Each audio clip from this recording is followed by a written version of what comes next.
In an effort to make virtual production accessible to everyone, Epic Games released the Virtual Production Field Guide, which is downloadable as a PDF to everyone, including students and educators. The Virtual Production Field Guide was released in the summer of 2019 with an associated blog on UnrealEngine.com called The Virtual Production Field Guide, a new resource for filmmakers. This guide can be very helpful for those interested in workflows, roles, hardware, and software related to virtual production, and in general for students and educators hoping to integrate virtual production into the classroom. If you're looking for resources about virtual production, make sure you go to UnrealEngine.com and seek out the blog, The Virtual Production Field Guide, a new resource for filmmakers, and download the Virtual Production Field Guide. As usual, this amazing learning resource is free and can be very helpful as we learn about the amazing field of virtual production.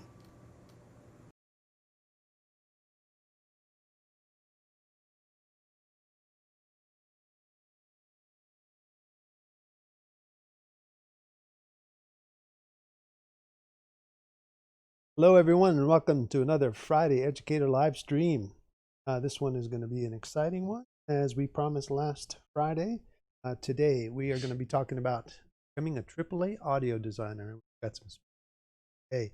We have Zach Belica, and we also have Semel, and we have Seth Weedin. And this is something that we've been really looking forward to, and something that I've been really looking forward to having these guests on, because these guys are truly amazing to do.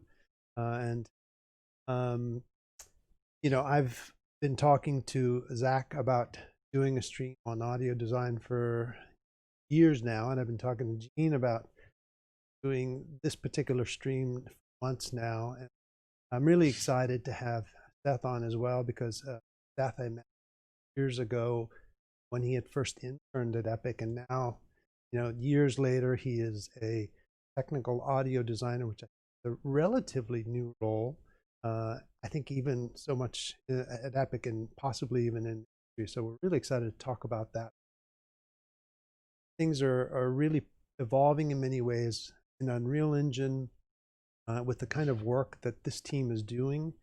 You're looking at, you know, part of the team at Epic, but, you know, a very integral part of the team doing a tremendous amount of work. Fortnite with live events. We're going to get into all kinds of stuff. As usual, we've got Tom and Mark today in the chat, and so they're going to be there collecting your questions, talking to you guys, talking to us, and making sure that we address all the different things. But before we get too deep into everything, I'd like, you know, for Zach and Seth sort of just tell you all a little bit about themselves, so you get a little bit more insight as to where they're from, maybe what they do, their titles. Then we'll jump into it. A lot to unpack today, so maybe we'll start with you, Zach. A little bit of information about yourself, where you came from, what you do, particularly, and all that stuff. Friendly. Well, my name is Zach Belica, Director of Audio Production here at Epic Games. And what that basically means is I'm basically overseeing and helping to put out all audio, everything you hear at Epic. Sound effects, voice, music, and how it gets implemented in the game and how you enjoy it as part of the Fortnite experience or any game you do that we put out at Epic. I've been at Epic about 11 years. I'm pushing over 20 years as an audio guy for games. A little bit about background. Started out really enjoying music. My dad was a big music fan and sound. I'm old enough where the first Star Wars was a key moment in my life, where I heard both the music and sound design, and that film blew me away. Yeah. But you know, and they got me interested in people like Lucas, but also Spielberg, and then Ben Burt was, and things like that. And then growing up, I played clarinet. It was okay, you know, I still play clarinet, but on occasion. But that introduced me to music. And then when I was a teenager, I got into both computers, the Commodore 64, and also music. And so I got my first keyboard, which is a Yamaha DX100.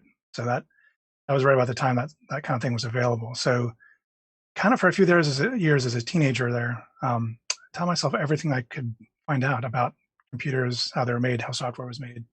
Also on the music front, like how is music made? I also got a 4-track recorder and eventually got a drum machine as well. So exploding songs, like how are songs made? Mm. How does this fit together? What do all the parts play? DX100. How do you?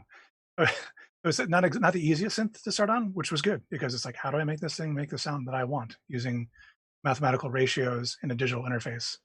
But that raised the bar for me is from then on everything had to be as good as that or better. So, which was not the case for many.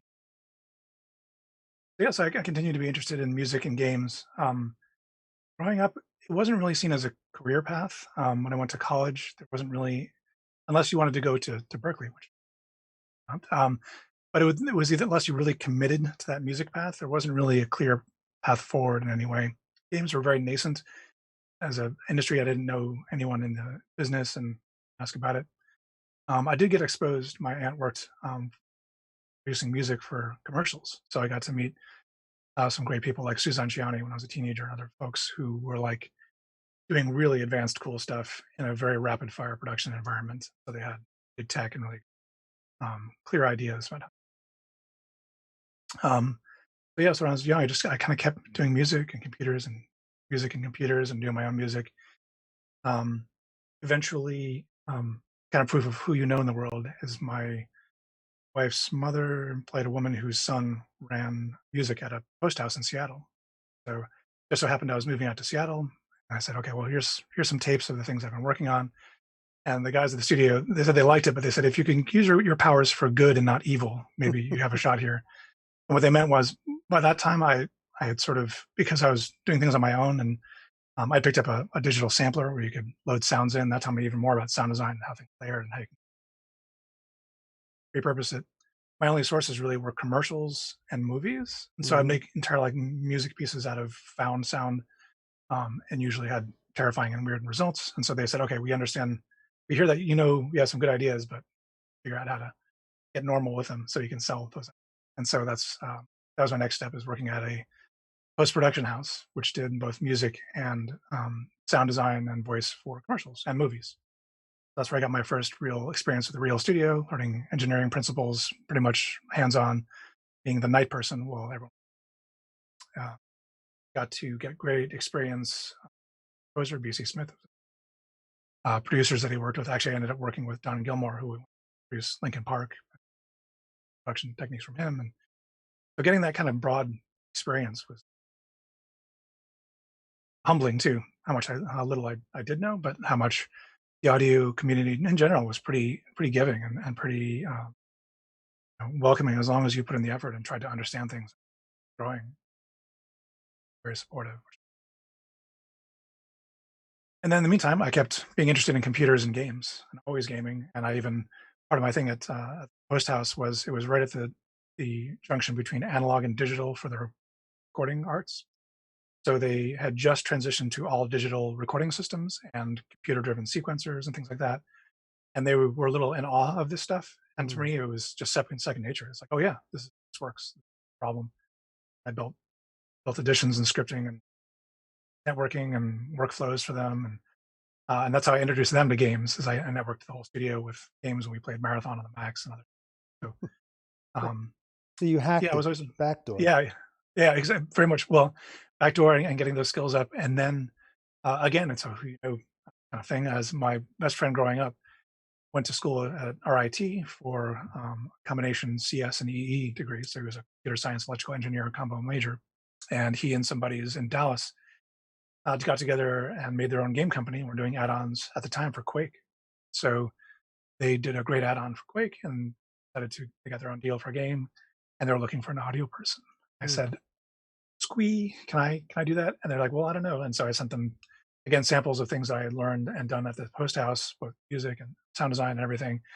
And I was fortunate that they immediately saw it's like, "Oh, this is awesome. We want him."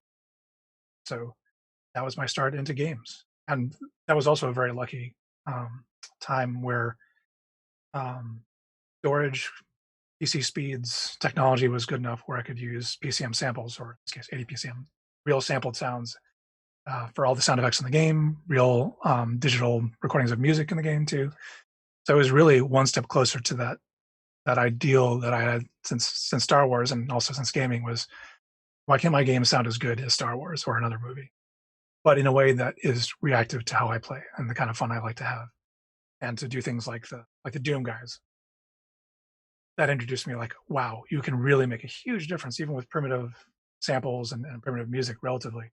But the holistic experience is unbeatable. I mean, Mm. it's better than any movie in my opinion. So taking that and growing it forward and trying to make it the modern sound we have today, and kind of been a path ever since. When I joined, it was a company called Ritual Entertainment, but I was the only audio guy, so I was the de facto audio director, even though I was a very young guy and very junior. But that was a great forcing function. It's like, okay, well, you're responsible for music, sound effects, mix, implementation, technology, everything you can think of. It's not going to happen without you. So, yeah, pushing all those forward and learning more about those and how they fit into interactive media. Just a lot of things I learned about video and sound effects from movies and commercials did not apply, which was great in my learning how those all fit in. And then from there, just kind of working with different teams. I was able to work with other projects while I was at Ritual. So I got to work with the Westwood guys on Command and Conquer and some of their first person Command and Conquer that I helped with, as well as worked with the spin-offs from Bungie, like the Take Two guys. So like some RTSs like Myth and a couple other things. And then, yeah, Ritual folks for a number of years, then going to EA for a couple of years. That was also great timing in Who You Know. I knew a bunch of people working at the EA studio, and they were spinning up a new project that was very exciting. And they were like, "How would you like to work with Spielberg?" I'm like, Spielberg. It's like the guy again who, as a kid, Jones Yeah, and all his great movies. I was in a heartbeat. So that was a great and very fortuitous pairing. Had a great time. That was a great team. Doug Church headed it up, who was head of System Shock 2 sure. back in the day, and just is a great Yeah. team. Unfortunately, the Spielberg projects went under, and our team got laid off, which that's his life in video games. That does happen. So while it lasted, it was a great experience. Spielberg was also a great person to learn from, as far as he knows almost everything about everything except games. He loves games. His kids play games. He's really into games. He doesn't know what makes the heart beat or the clock tick on. And so it was a great creative knowledge, his ideas and his knowledge on creativity for how to get games going. I think he was a little bit humbled. I think we all are working on games, is that you never know when your game will be a success. Also, you can try your best and have great ideas, but it's a little bit of the scientific method. You put it out there and iterate and try, and hopefully it catches fire or people like it. Not always the case. That was great. And then next step was going over to help Epic. At the time, they were finishing Gears 2, and they were been through 3 Pro and Gears 3, so I got to start that context, and that was awesome to me. Mike Larson was the sole audio guy at Epic also, so like we were kindred spirits. Like, you had to do it all. Yes, I had to do it all too. So we immediately doubled our our powers and fit pretty well together. And then, yeah, building all the other kinds of technology and really helping Chair out with their Infinity Blade series. That was a great challenge. It's like, what makes mobile tick? How far can we push mobile? And then the next project after that was Bulletstorm. How can we work with an external team in Warsaw but still ship it close to or near Epic quality? And then from there, Fortnite land, growing that. That was a long gestational period of started Fortnite on 2011, and so going through the various steps of Fortnite and how that grew and changed into BR. And that's a great handoff story for Seth and us working together too. Was the dawn of BR. But yeah, that brings us pretty much to the present, and we are always really have a lot of fun with what we do. And so because it's I think as we have so much fun, we like to push the envelope a bit. It's like, what fun thing that has never been done but would be awesome can we do next? Things like the live events, new technology we're adding, and gameplay too. How can we have more fun playing this game? We all play this game every day, and so we are, ardent fans and consumers of it, and we are trying to find ways, especially with audio, to have more fun with it. Wow, that's an amazing lineage of and legacy here at Epic. And one thing that really catches me though is did you not have a formal education in audio uh, per No, se? no, I was autodidact, self taught. I mean, learning the clarinet was very useful in that I Hmm. had that structure and learned how to play an instrument, understanding timbre and dynamics, Yeah, agility, and working in a group also was very helpful. Like you may not always be the star. In fact, I wasn't a good enough clarinet player. So what does second seat look like, or second yeah, row look like? Where do you fit in? And understanding that actually really helped me understand mix and relationship of sound. Um, and after that, just yeah, really just being a fan of it. And as I said, day jobs I would work at, but at night music yeah, I couldn't. So yeah. Well, I think that's really important for this stream because, these Friday streams are educator live streams, but what we say when we talk about the educator live stream doesn't necessarily mean structured education in university or setting. What we talk about is anyone who has to teach, learn, train, things related to Unreal Engine, Pixel, and so there are many people that are building YouTube videos, that are building courses that aren't structured education. And so what you described really is a way of learning music, learning building audio, building ways of working in a professional environment that are just as relevant, and what we've done at Epic is made Unreal Engine available to everyone, and what you use every day to build games like Fortnite experiences that audio design department. Um, certainly if you have the life history of building what you've just described, certainly people can come in and do what you all do, I presume. Say that that's an accurate statement. If you have the skills and the life experience that appropriate. I think absolutely, and I think that I mean I'm really happy that in this day and age, not only are there much more formal educational opportunities, so many of them, which is great, but online resources, tutorials. Watch, I mean, even that's actually one of the things I love about audio as well is that it's a continual growing process. Now that these resources are out there, like I watch, Mix with the Masters and all these other things. Like I learn so much from so many people. There's no one way to do anything really, and it gives you another tool for your toolkit. Yeah. And I would also say the wonderful thing about Unreal and us pay for free and having all these resources to learn. If I'd had that as a 14-year-old like myself, Right. that would have been it. I would have been like locked in, like this is where I'm going, and I everything. So it's a great resource. I'm Yeah. really happy. And we'll discuss that much more, deeper into the stream. What are the relevant skills and what you should pay attention to. But let's continue if we may, and talk to Gene about where you came from and what your history has been, and maybe what you went to school, where you went to school. I Sure. met you once again, 3 or 4 years ago, if I recall, at a Christmas party, and I think we That's hit right. it off, and we really enjoyed talking to each other, and we've been buddies ever since. But tell everyone a little bit more about yourself and where you came from, and what you Sure. do. Yeah, and first off, thanks, Lewis, for putting everything together and pushing us, continuing to, hey, let's get this going. So happy. And so origin story. Yeah, so I think it's important to note for audio people. We talked a little bit about this between all of us pre-show. Is like, when it comes to sound and music, I think people who make it in this industry or any of the sort of sound music industries, people who have a real passion for it. Yeah, it can pay well, of course, and all those things. But you really have to have a passion to get to that point, through your career because it's definitely, for a lot of people, you can spend a lot of time, before you make it or what. Passion, I can tell everybody, it's like I have a passion for all this stuff, deep passion, want to be there. My origin story is like, yeah, so to that, um, from the earliest age, it was all about music around the house with my family and my folks playing music all around me and rock and roll, of course, and early on, I was lucky enough to be born in a time where hip hop was just exploding at the time, so it was huge for me.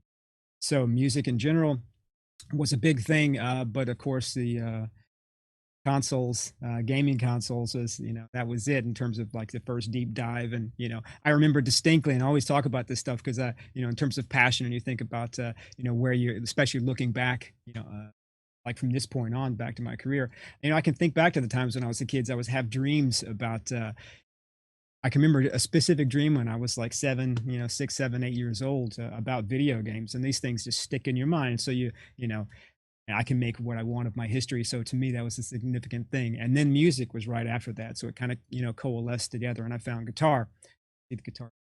So once I found guitar, then again, at the same time, like Zach, similarly, um, I was able to get a 4-track and drum machine. So I was programming beats, very early, and recording myself on guitar, and learning song structure, as Zach kind of mentioned, in the same way.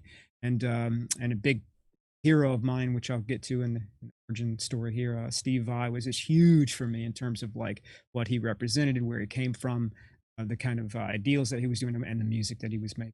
So that was my passion. That led me from like 17 to 24. During that time, I went to school for music here in North Carolina. Oddly enough, I was born and raised in North Carolina. So I went to school here. Then I went to, as Zach mentioned, for a very short stint at Berklee College of Music, again following the path of Steve Vai in that direction. And then I wanted to make sure that I was making money, because in this field, again, that's a critical path. So engineering, again, from Steve Vai, and plus my 4-track stuff. I remember back, my brother had moved out, my older brother, and I had, my guitar and amp and everything in his room, and I had, cleared everything out of my closet, and I had like this little studio with a 4-track and a drum machine and the mics and everything, and headphones, and all I wanted to do was live in the studio from the time I was 16 years old. That's it. It's all I wanted to do. So there's that passion. It's like, if once you find your lane, it's like, that's it. So my parents didn't want anything to do with it. My dad was like, this is going to be crazy, but they were supportive. Went to school, like I said, to here in North Carolina, studying classical guitar. Great school at Sandhills Community College. It was a community college, great, fantastic music program there, and beautiful place to go to. So it was sort of idyllic for me, romantic, you might say. It was cool. So I really lived, all that guitar stuff. Spent a lot of time playing guitar, as you do, really connecting with the instrument, 4 8 hours a day, that kind of thing. No, my friends, I just kind of pulled back, just focused on guitar. Again, back to the school thing, Berklee, and then I went to Full Sail. Like I was saying, I wanted to make sure I could make a living at music. So engineering was a big part of the Steve Vai thing, and why I told a little story about the 4-track of my brother. That's it. So Full Sail at the time had all the crazy gear, right? The big mixing consoles, and everybody who wants to be an engineer knows all about that stuff. So I learned a lot, and they also had, at the time back in the day, the synclavier, which is a big, huge thing now. Pro Tools and everything else is like ancient technology, right? But cutting edge stuff back in the day, sampling, all this stuff, really cutting edge. So that's kind of where I started cutting my teeth on the digital side of things. So from there, right at the end of my stint at Full Sail, I managed to get a hold of Steve Vai. Oddly enough, I was able to get his phone number. Somebody gave me his phone number, said, "Don't tell him where you got it from." So I'm like, "What the hell am I going to do with that?" So, but I called him, and then he wasn't there. And then I was like, "Nah, I'll call back." They were like, "Who is it?" I was like, "Nah, it's all good." Acted like I know somebody. Anyway, I called back, and he freaking picked up the phone, and then we went through a round of background checks, etc. And here's the crazy story for everybody, since I'm live here doing this thing, is that I graduated from Full Sail. Steve was going to fly me to his house, fly me to LA. I was going to live at his house in his studio when he was recording one of his big albums. And I decided to go back, and I had like a year and a half left to finish my music degree. And I enrolled back in school to finish that music degree after Full Sail. About a week into it, I'm sitting there on like a Friday after having spent about a week in school, and I just was like, "What the F did I just do?" So I literally dropped out. I walked out of class, the middle of class. I went home. I called a cousin I'd never met before in my life, and was able to make a connection in LA. I packed I had a bag, my guitar, and my amp, and I drove across the country, and I knocked on Steve's door. They were gracious enough to still give me an internship, which I'm forever grateful for all that opportunity. They were super cool. Steve was super awesome. But that was a crazy thing. Like, who turns down an internship, right, with their hero, No right? kidding. But it all worked out. These are the kind of the crazy things when I say, looking back on, these kind of things that led up.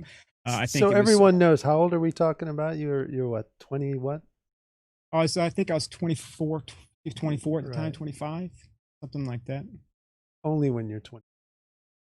Yeah, maybe. Not that long ago, it feels like. And at any rate, yeah, so I'm playing guitar. I'm playing, I wanted to perform, so I was still playing live. I was working for him during the day, and I got an internship, or sorry, a job, a part-time job, full time at Westlake Audio, big huge studio in LA. All the Michael Jackson albums recorded there. So I started off there as a runner. Word to the wise, what I learned at Full Sail. They were like, we had these success seminar weeks back in the day, and they would tell us about people would come in from LA and studio owners. And one guy in particular is like, yeah, if you want to come to LA, you're going to want to work at a studio. Well, you're going to start out as a runner and you're going to be washing toilets. And I'm sitting there, I'm a good guitar player, I'm like, not me in my head. And that's exactly what I've been doing, washing all the toilets at Westlake Audio, cleaning the consoles. It's great education. I think is really important because it does put a perspective on the importance of what it takes, to get somewhere, the willingness to do whatever it takes to get there, and having a great attitude about it. And I learned a lot of lessons that way. So fully grateful for all that stuff, but also had a lot of opportunities there as well, doing second engineering kind of gigs, meeting cool people. It was crazy. And I was playing guitar at night, playing in bands. Totally could have gotten signed to a bunch of opportunities with bands. Everybody I played with in bands all got signed to major labels, all went off to play.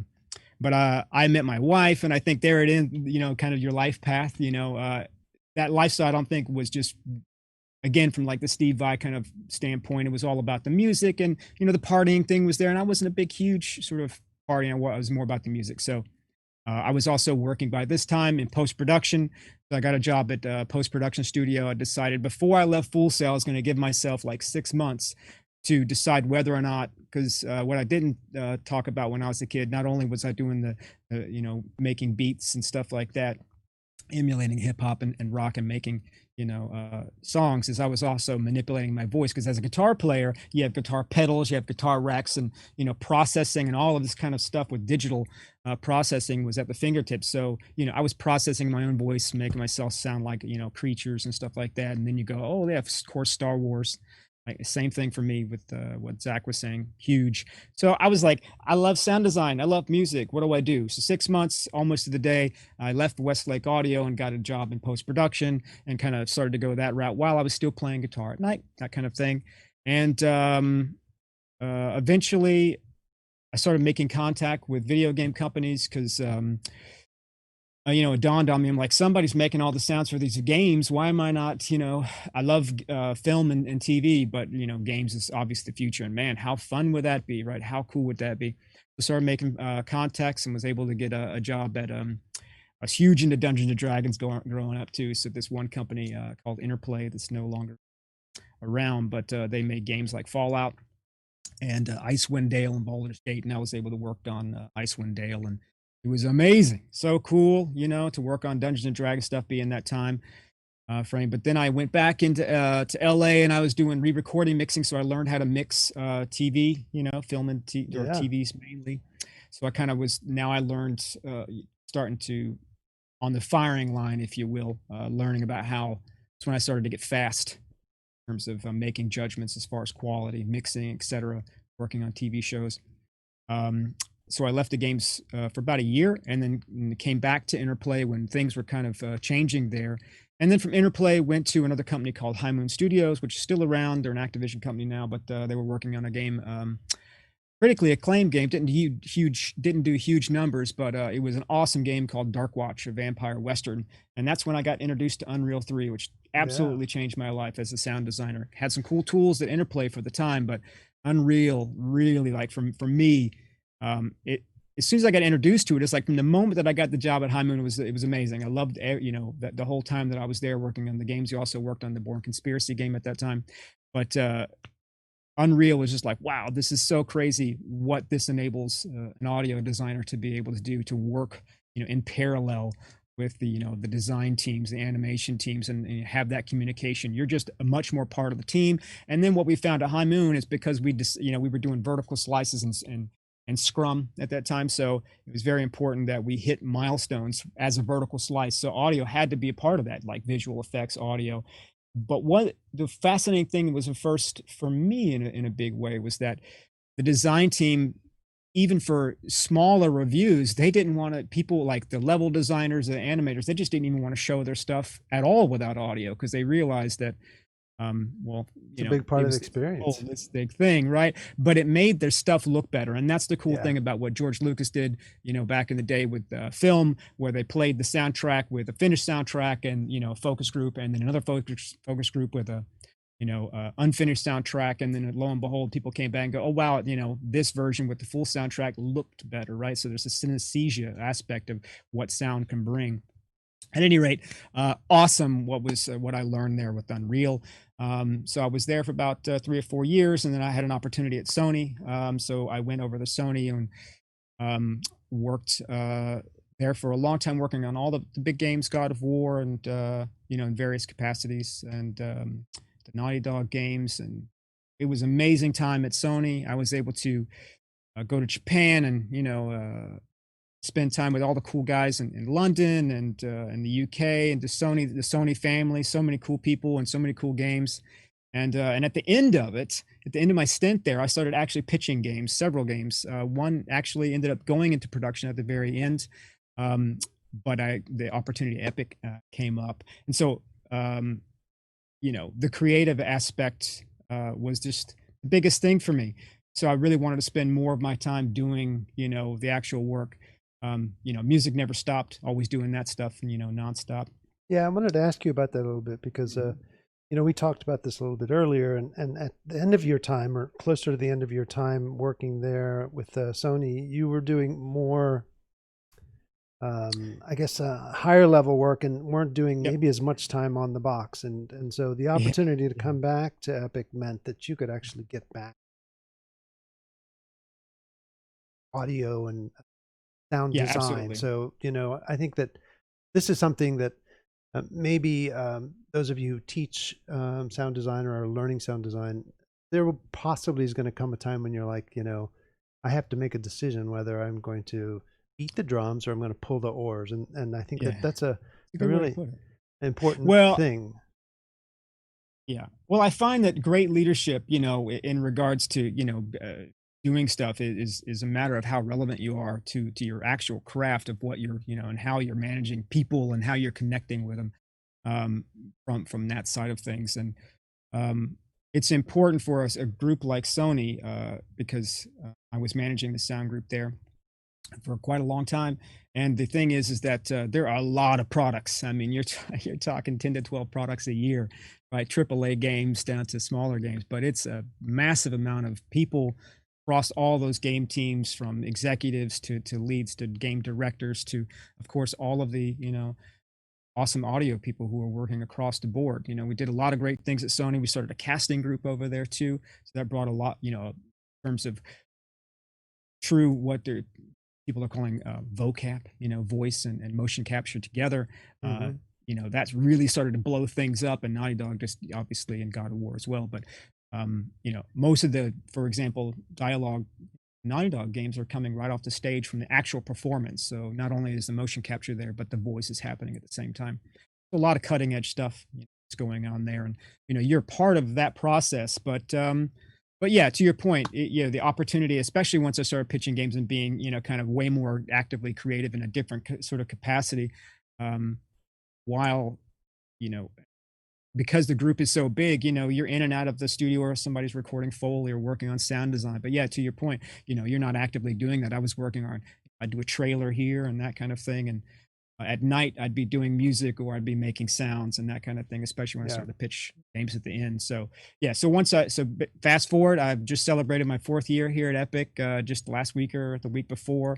And yeah, it's been an amazing ride so far. Looking forward to talking, more today about everything that we do at Epic and how I think we're changing the game in a lot of ways with everything that we're doing Fortnite.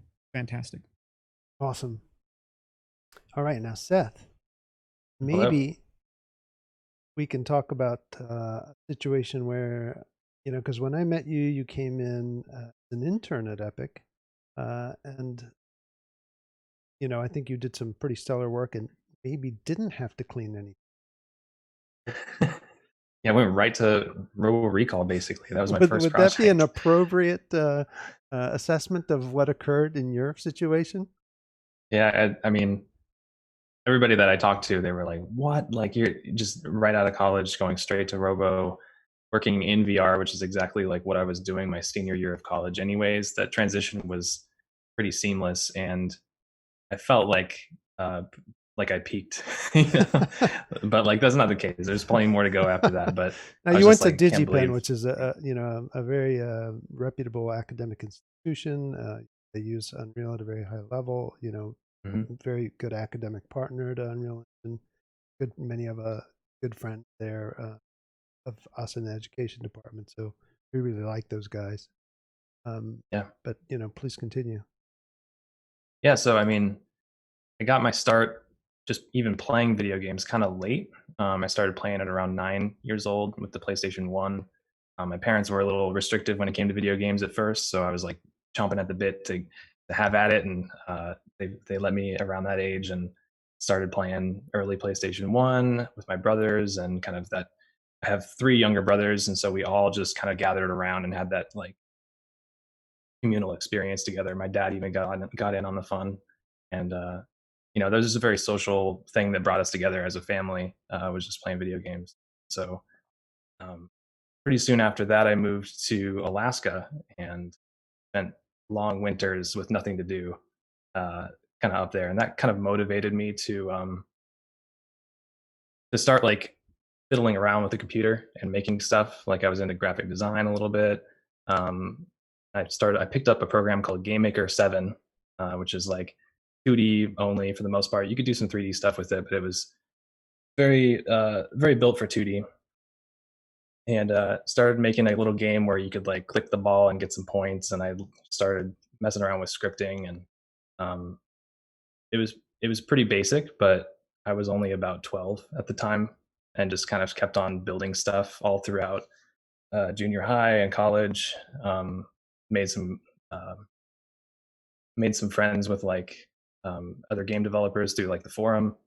So we were all like kind of working together, forming like a small indie team, where we all like made a kind of a platform shooter. And so like I made the whole game, and like the platforming, the jumping, the physics, the gunfire. Like I was very much like just like responsible for the whole gameplay experience, and not so much the audio. Like I did that as well, but to me, audio at the time was like a side project. I was more so a gameplay programmer. Um, Around that same time, my I picked up piano at around 9 as well. So my parents like sent me through 3.5 years of piano lessons, and that was kind of like my foundation for music. And it's a strong foundation to build upon too with piano. Like it's just a fundamental instrument. And um, that being said, me being a kid, I wanted to transition to guitar as soon as possible.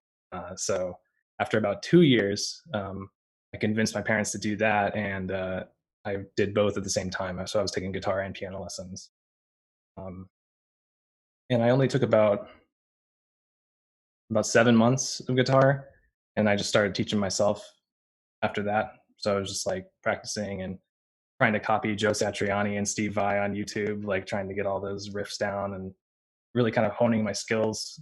But yeah, um, up to this point, it was very much like two separate tracks going in parallel. There's music, and then there was game programming, and I hadn't like figured out how to merge them yet. Um, so like eventually started making beats with FL Studio. That was around like mid high school. I started writing music on the computer, recording my guitar, working with synthesizers and kind of digital sequencing and stuff. And I've been using FL Studio ever since. So coming up on 10 years Hmm. of that.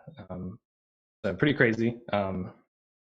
But yeah, like still, like I said, like still hadn't merged the two together. I started exploring, like what college am I going to go to? What am I going to study? Like, and DigiPen showed up just on my radar. And so I started taking online classes with them, like CS classes initially. And we were working in their old game editor called Project Fun. That is their proprietary software that they had made. That's kind of like a mini game engine. And it was C++ driven, I think. But you also had like some scripting element to it as well.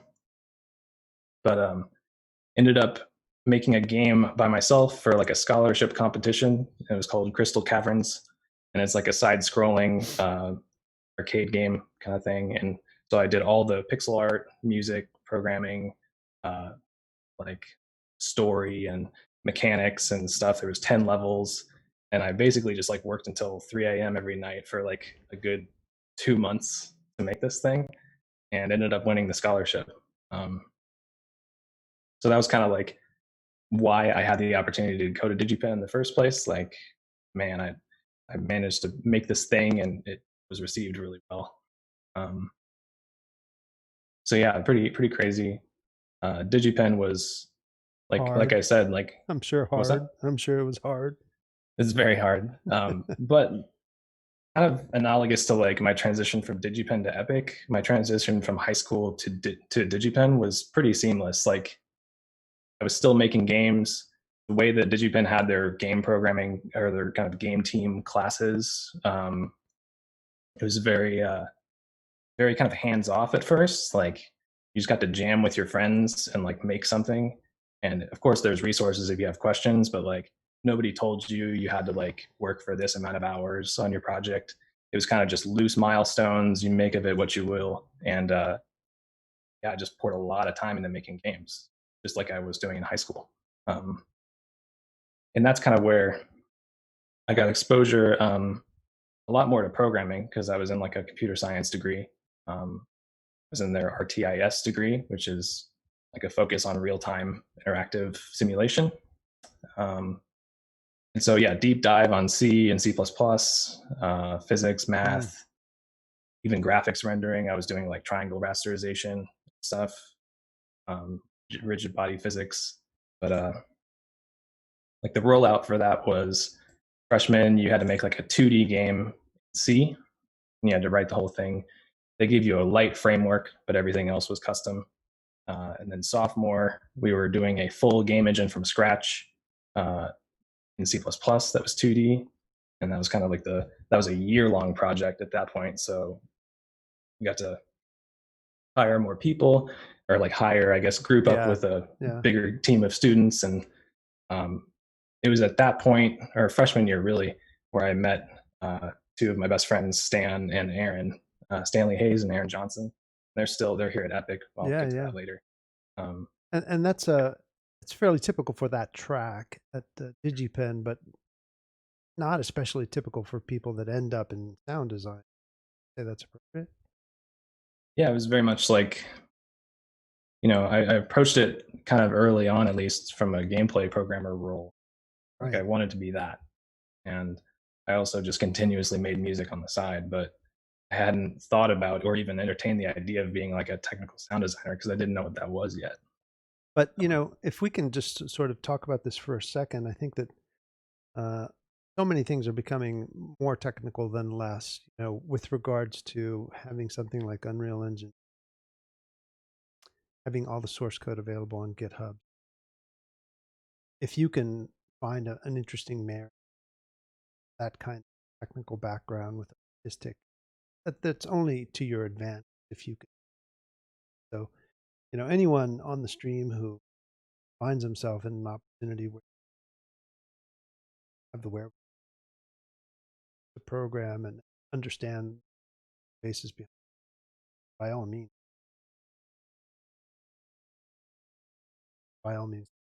take the opportunity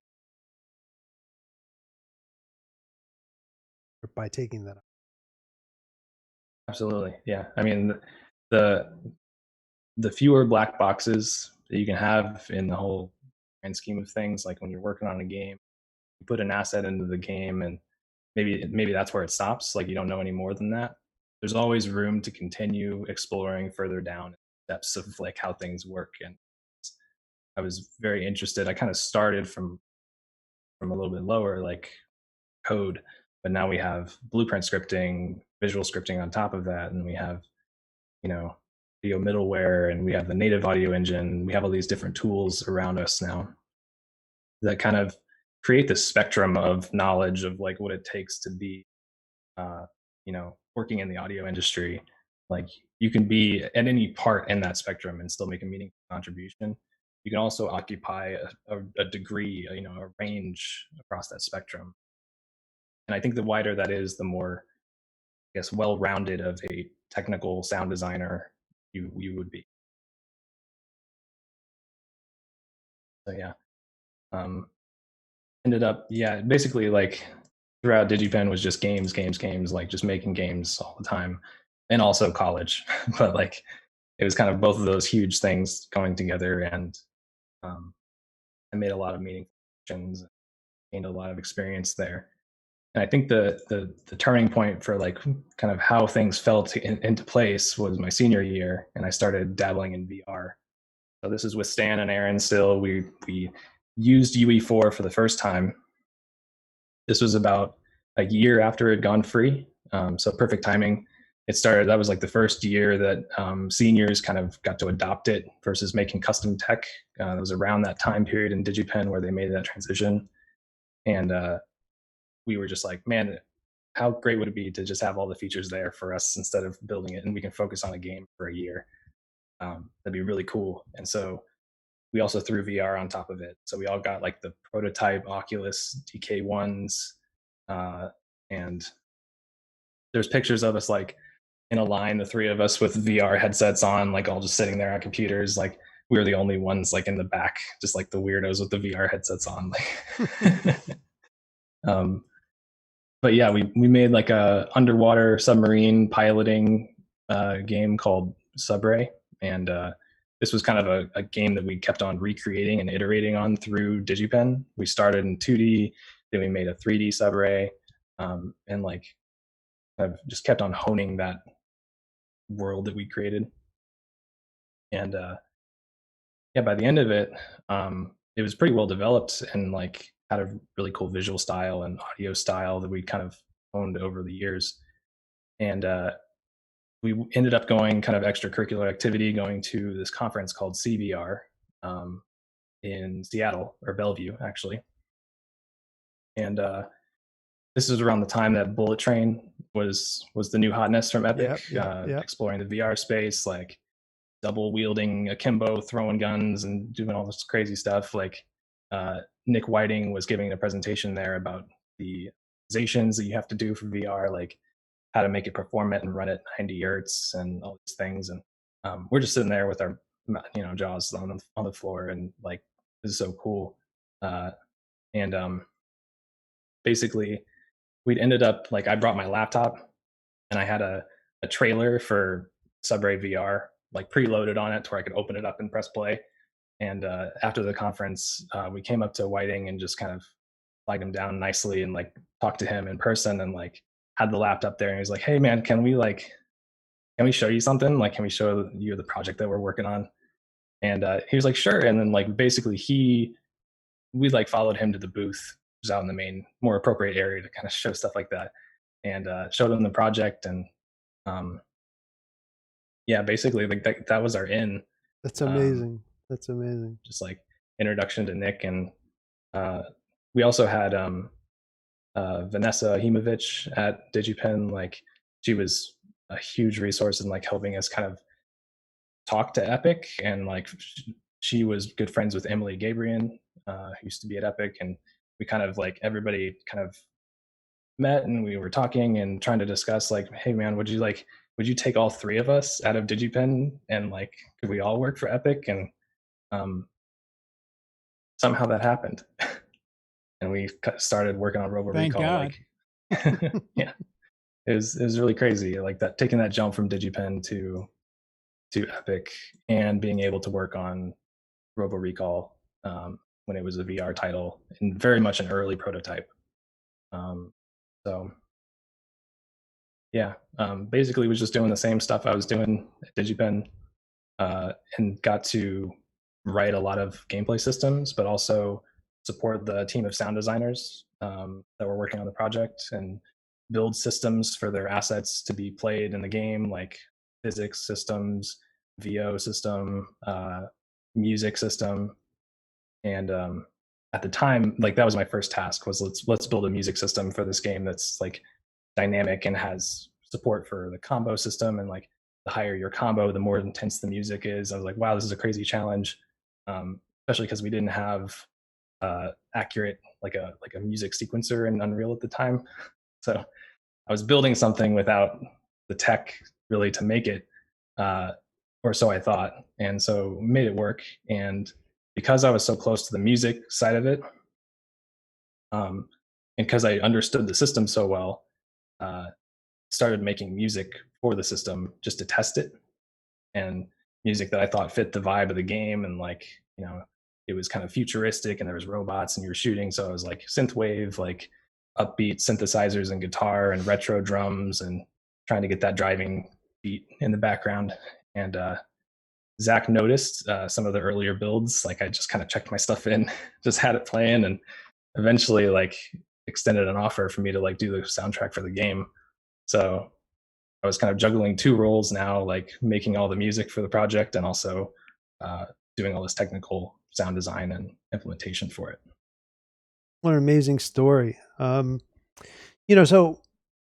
what I want to sort of get into and talk about is that you've all had very interesting and unique journeys to get to where you are now, which in many ways, you all balance an incredible amount of workload at Epic that focuses currently in many ways on Fortnite work, but also you guys do a lot of the commercial work that is also happening for the marketing material that's related to Fortnite.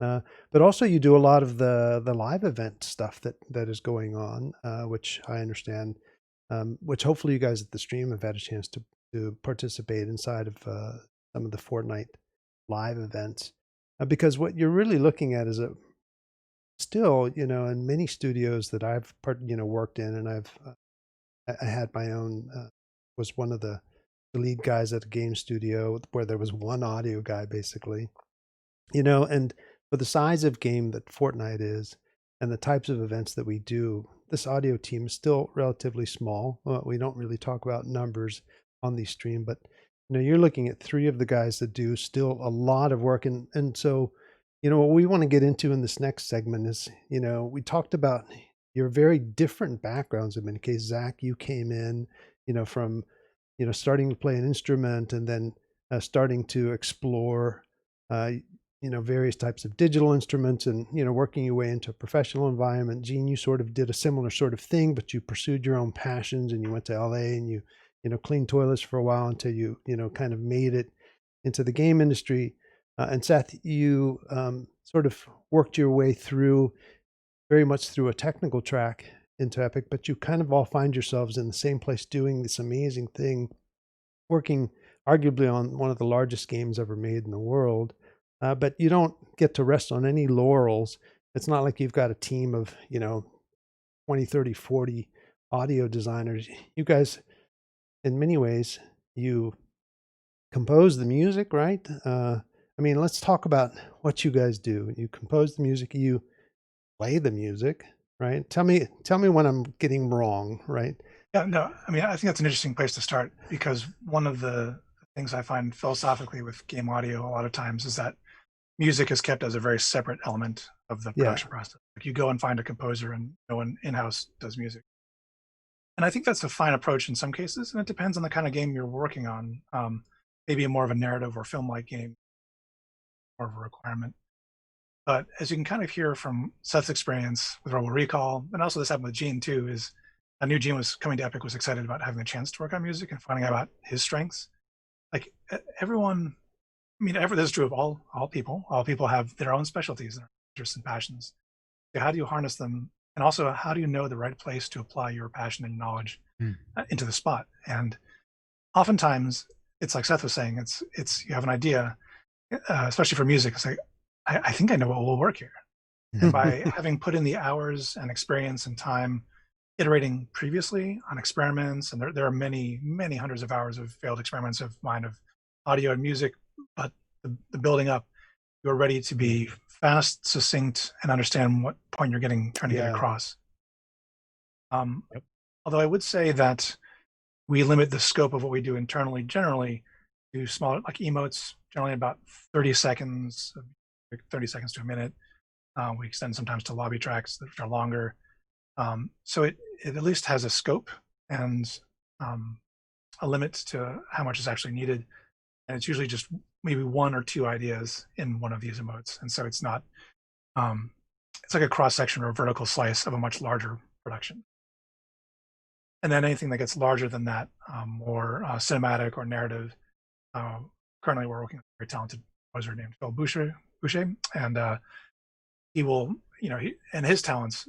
Again, he's put in the hours. I used to work at Remote Control Zimmer, so like that guy, Hmm. in the same kind of way, will drive you and get you to the point where, on any given day, it doesn't matter what comes up, you're ready. So similarly, I feel the same way about us in all of our audio skills. In a different way, we're ready for the challenges that we both see for ourselves and are given. I don't know if you guys, maybe Gene, you could talk a little bit or approach to music and maybe how it was when you first got to Epic. Like, Yeah, well, I think it's interesting way to because when I first got here, obviously it was just Save the World, right? And so Save the World was free to play, go into or in beta, go into full release. And so at that time, the scale of what that speaking of narrative, we had a limited soundtrack at the time, which is classic. All the OGs know about that. That's in Fortnite. Seth's done some remixes. Killer. So you've got that theme, but then there was this whole other game that was the sole focused, right, of Fortnite at the time. So we reached out, what Zach was just talking about in terms of composition, larger stuff. We went to Marco Beltrami, who's done all kinds of shows on Netflix and did Hellboy and all kinds of films, and Pinar Toprak, who has done a bunch of Marvel stuff recently, and we built a big score, initially for Save the World, which is of course in the game now, which is about an hour, and then once this is when Fortnite VR came about, the first emotes, were really short, and again it was like what's sort of like what Zach was talking about in terms of what feels right. That's always the key. Like what's going to work for this dance or the feeling. And so one of my first ones, I think it was like the Make It Rain emote. I think that was the first thing, and it was super short. I think it was like 10-second thing at the time, but a major hip hop vibe, that kind of thing. And which was my wheelhouse. I loved that's all I listened to when I work out and when I jam to, and even my music, the music that I would write on my own and normally beat oriented kind of thing. So now we've built between initially when BR first came out, it was Zach, Seth, and I mean, that's the bulk of the first year and a half, 2 years, 2 years or more of all of the Fortnite music. In terms of the emote music, lobby tracks, I think that speaks a lot to what we've been able to do, and how music is heard now, right? Between what the emotes bring in terms of how people consume, how they're interacting with music. Fortnite's done a huge, we've changed a lot in terms of how that is thought about, right? And so the interaction, people, the emotional content, that's the music and the dances that are happening emergently in Fortnite.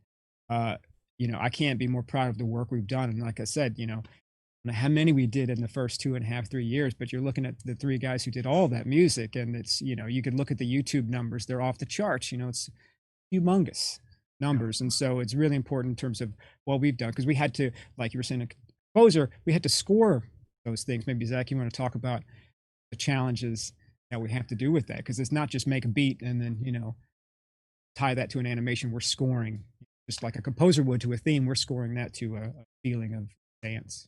Yeah, no, I think we initially got animations from the animators, and we had to kind of, like Gene was saying, match the movements and scoring.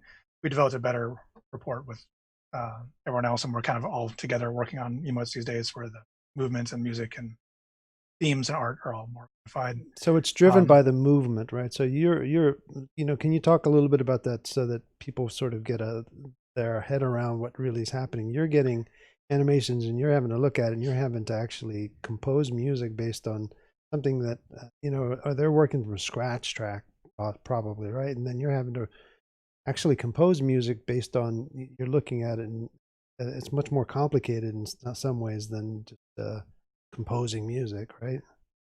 Absolutely. I think having that also that breadth of knowledge, like say starting out in music, is, even if we don't do it too much, like I very briefly was in a band, and the whole thing on stage thing is understanding what's fun, right, from a movement point of view, and having fun together with music and moving, and how those interrelate, and how music and timing are all really and you can see that plainly with, the greats like Michael Jackson and folks like that, where they introduced, not only was the music stellar, but just the whole whole picture, his movement, and the whole presentation. And that's kind of like that synergy of those three things together. And Seth, I mean, it's funny. I mean, all of us had different strengths, and we mentioned that like Seth had figured out robo recall and what that tone was, and after hearing him do that, I'm like, well, what if we took the the guardrails off? What do you like to do? What's your specialty? And if you want to talk about a little bit about Virginia. Yeah, I mean, so when BR started, there was just a default dance, right? Like that was the only dance that was in the game, and that's what we had to kind of go off of. Like what we had that one and Ride the Pony, I think, too. Ride the Pony, Ride the Pony. which to be honest, those were made for Save the World. It was almost a test. I did those in the Right. afternoon, so they were not meant to be like launch a million ships, but there they were though. I'm just saying, you made default dance in an afternoon. That's got tier. But no, I mean, like starting out, it's kind of like reverse engineering. Like, what do you think this character's dancing to? Yeah. But then you interpret it based on your interests and your style of music and what you like to make.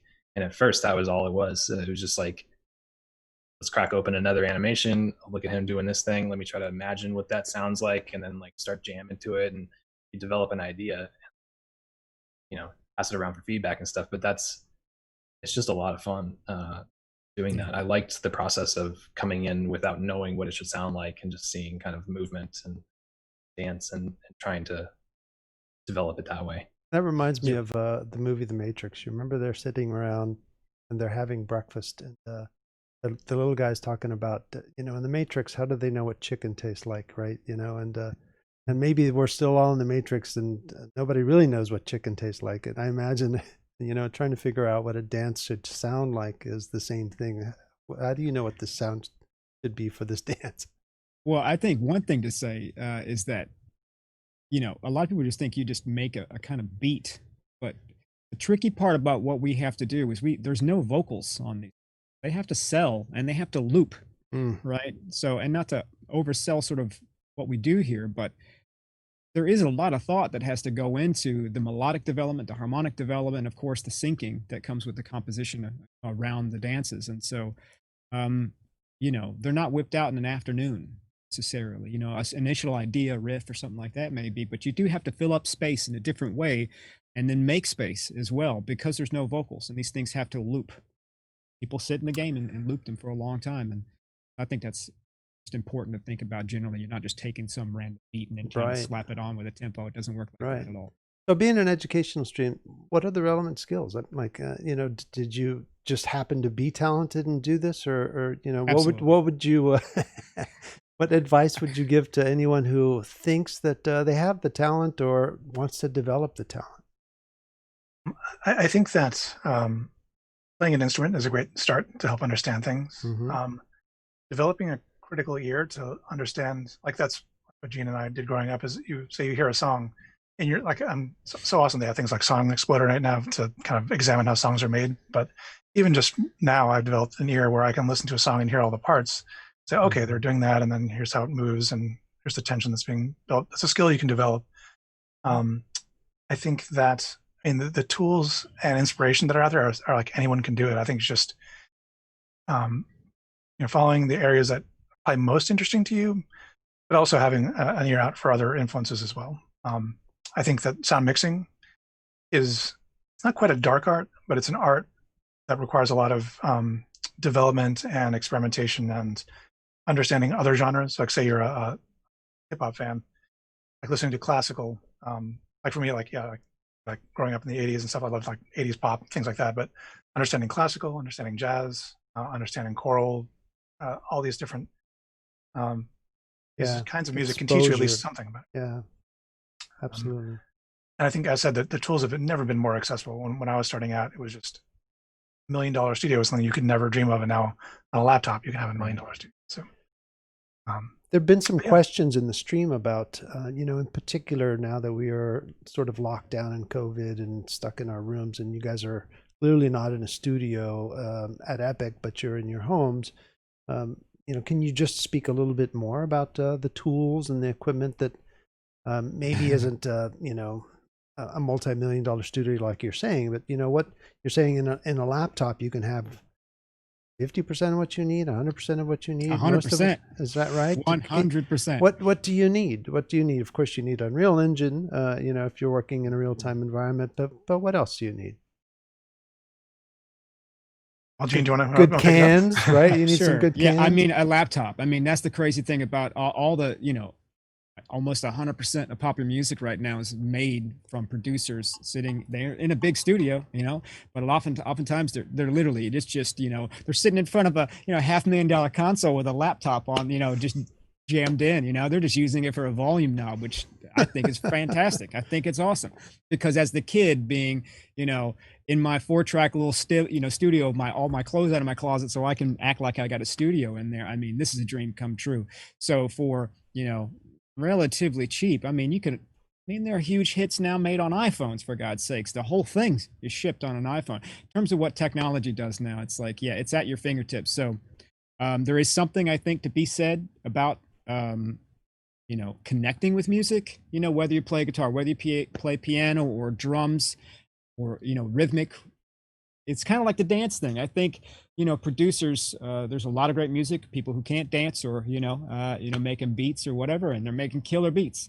And to be, there's just where the technology's changing the way music's being made. But there's a lot, I think, to be said about the physical connection of a composer or a producer or a beat producer, physically connecting somehow, with the music that they're making that makes a difference, I think, emotionally, what other people feel from those tracks. But yeah, to answer your question, I think, yeah, set of good monitors, you can, it's really cheap to do anything you want now. Plugins for days, you can, even top producers and mixers, like Zach was saying, we should also mention too, is not only we're writing these, all these tracks, we're producing, writing and mixing all these tracks internally as well. So a lot of, you're wearing a lot of hats, and that's the cool thing about technology, because you can learn a lot through YouTube and experimentation on your own without having that, you're not going to studio spending, $400 an hour, it's just not. You're at home spending all of your time on a laptop, maybe headphones is all you need. So FL Studio, few plugins, and maybe a keyboard, and you can do people are writing in again with MIDI. Yeah, all you need is a laptop. There's a specific question that came in. What software do you recommend for starting indie game for development tools, making audio DAWs, MIDI synthesizers, on a low budget? Of course, FL Studio was mentioned. I know also Reaper. Reaper, was fans of Reaper around here because of its scripting capabilities. Zach turned me on to Reaper. I was a Pro Tools guy. I'd been following Reaper, and had it loaded for years. But when I got to Epic, Zach was like, you really should, check out Reaper, and man, I fell in love with Reaper. So Reaper, FL Studio, Ableton, of course, but I think around the studio we rock Reaper, FL, and Pro Tools. Yeah, and it kind of depends on the. One thing that is true is one DAW is essentially like another. There's workflows, and what the DAWs tend to specialize in making things easier for you. Right. So if you're doing more dance music, maybe Live is better. FL Studio is a great fast prototype sketch tool. It's very, very music friendly. Reaper is a little bit more flexible, which I like because I've used almost every sequencer out there, and so I kind of built my own kind of setup using Reaper, which is powerful for. But whatever you feel most productive in, there's no real wrong answer, and then it kind of depends on your genre or Pro Tools if you're live recording, or I still like Pro Tools, and it's definitely still a studio standard. Yeah, and as I said, like plugins are so close to analog these days that if you feel yourself needing analog, you can studios or this I think it's analog access. You can rent out time on actual hardware. But I think knowing what you're doing, you won't get a lot of bang out of hardware unless you know what you're doing to a certain degree, or are looking for that last 10 to 15%. I've slowly been expanding my collection here. Like I just about a year ago got into Eurorack modular, and it's great because it's great to explode what a synthesizer is and make it anything you want, but to drive it, it specializes in certain kinds of things and certain ways to use it. So I wouldn't want to write a pop song on Eurorack, but I'm making crazy sounds or accents. It's perfect. Yeah. Well, I Yeah, and you're definitely never going to replace the guitar. You know, good luck. I mean, there's lots of samples out of that guitar, but good luck. there are people trying. I think you know. There's a Hey, lot of sample libraries, but it's never, you know, I think there's guitar is a guitar. nice one on the phone, right? Or not a Yeah, nice that's one, right, just that's right. one. And I think that's also something we've pursued at Epic, which is a little bit rarer for game companies. I'm hoping becomes more popular, is use of live players. So I think very early on, we encouraged, if you had an idea for a track, like Gene's an amazing guitarist, but say you wanted a drummer. And so supporting that, get actually a budget and engineering for a drummer, or Oh yeah, we've had hiring. Dirk Van Buren from Megadeth playing on a couple of the guitar tracks and stuff. So we, Yeah, I mean, so live stuff. finding talent where it is, and then expanding that out to orchestral or other much grander scale things. But even at a small scale, I mean, I've hired every kind of player, and the human touch is always, it always pokes through and always Yeah. makes a better connection with people listening. You can make it all on a computer, but to your point about like a virtual guitarist and stuff, like you can get a simulacrum of guitar playing on that, and I'm it'll sure. pass. Yeah, If it's not good the luck star, good luck doing rock out or air guitar from Yeah, no, Fortnite. yeah, Good you- luck with that with a sampler. yeah, you really can, and it depends on the genre. And like even I mentioned I play clarinet, and I recently played clarinet on an upcoming piece for never know. And people respond really well to it. So I think Yeah. a lot of times the game companies, there's pushback of like, well, why do we need live players if we synthesized? Right. Yeah, Zach's totally right. The human element is never going to go away. And that's what I was saying earlier. That connection, that human element is infused in the music. There's no disassociation between the human, whether they're typing it in or playing it in. But, you know, when it comes to live instrumentation, especially, you feel it because that's what you're listening for, feeling. Yeah.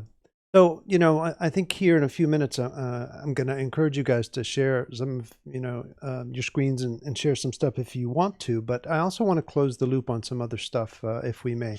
You guys also, you do sound effects, you do in-game sound effects. This is not just, we're not just talking about emotes. We're not just talking about music. You do, you know, weapon sounds, you do Foleying, you do footsteps, you do all different types of things. You do water sounds, you do all that stuff, which is just part of the deal, right? For one, and then for two, there have been some huge, enormous, extremely popular events inside of Fortnite, you know, with huge artists. That is also part of your charter. So one of the things that's been really interesting is that I've wanted these guys to come on the stream for a long time, but they've been so flippin' busy because there's always some huge thing going on, and there's not a lot of them that are doing all this work. On top of that, there's a lot of marketing material that goes through their mixing boards or laptops, as it were. Can you just, you know, before I hand it over to you guys to do some dog and pony stuff, can you talk about those couple things? Yeah, I mean, I think sound design is for a game, especially, is the main thing. Right? Maybe I don't know how specific we can get, but maybe Seth, we can talk about like when we were first working on BR together, how we kind of developed early, how we worked together on that. Yeah, I mean, you take Save the World, which is primarily, you know, it's PvE experience, and it's not like something where you're listening for footsteps and hearing distant gunfire on the hills. It's kind of close quarters and, you know, more of a cooperative experience with your friends. And when we first started switching over to BR, we realized how many systems that we kind of needed to build as we were building the game. Like, we need a above and below you like footstep system that can crossfade between assets based on their position. And like, I can get into more details, but in general, like, because UE4 has a native audio solution that we're using, and because we have access to the source code and blueprints, really allowed us to just move in parallel with the sound design content coming in, like building systems at the same time and iterating really closely together on both of those things in parallel. Yeah. So it came together really quickly. It did. I think one of the things, you guys have heard me say this many, many times, I think it's tactical awareness is my main axiom for sound design in a multiplayer game like this. So it's hearing good sounds that have a unique character to them that are hooked into systems that give you a tactical picture of where you are, where your opponents are, what kind of damage they're giving to you, what kind of damage they're out, and kind of your state without even looking at a UI, or just get an intuitive sense of what is happening. And it creates an interesting thing, and it's how it's different than any other medium, and also why I think the best real picture for game audio is actually playing it. You can watch recordings and streamers and stuff like that, but like for instance, in our games we've made some sonic choices that if it were a movie I would never make. But in Battle Royale it is perfect and works great. And it's just that moment to moment tactical awareness is what feels right. I understand what's happening. It sounds good. And so it's interesting. Some things are counterintuitive, but yeah, it was a lot of, I mean, early days, like when it first shipped, like going home and playing at night until like 2 a.m. and coming up with a list of tweaks that you want to make the next day. Like they're hot off the press in your brain, and like relative to your experience and what we just went through as a player, like what could be tweaked to make that a little bit more clear, or something was too low in the mix, or what system needs to be made to make this a better experience. Very tight feedback loop there.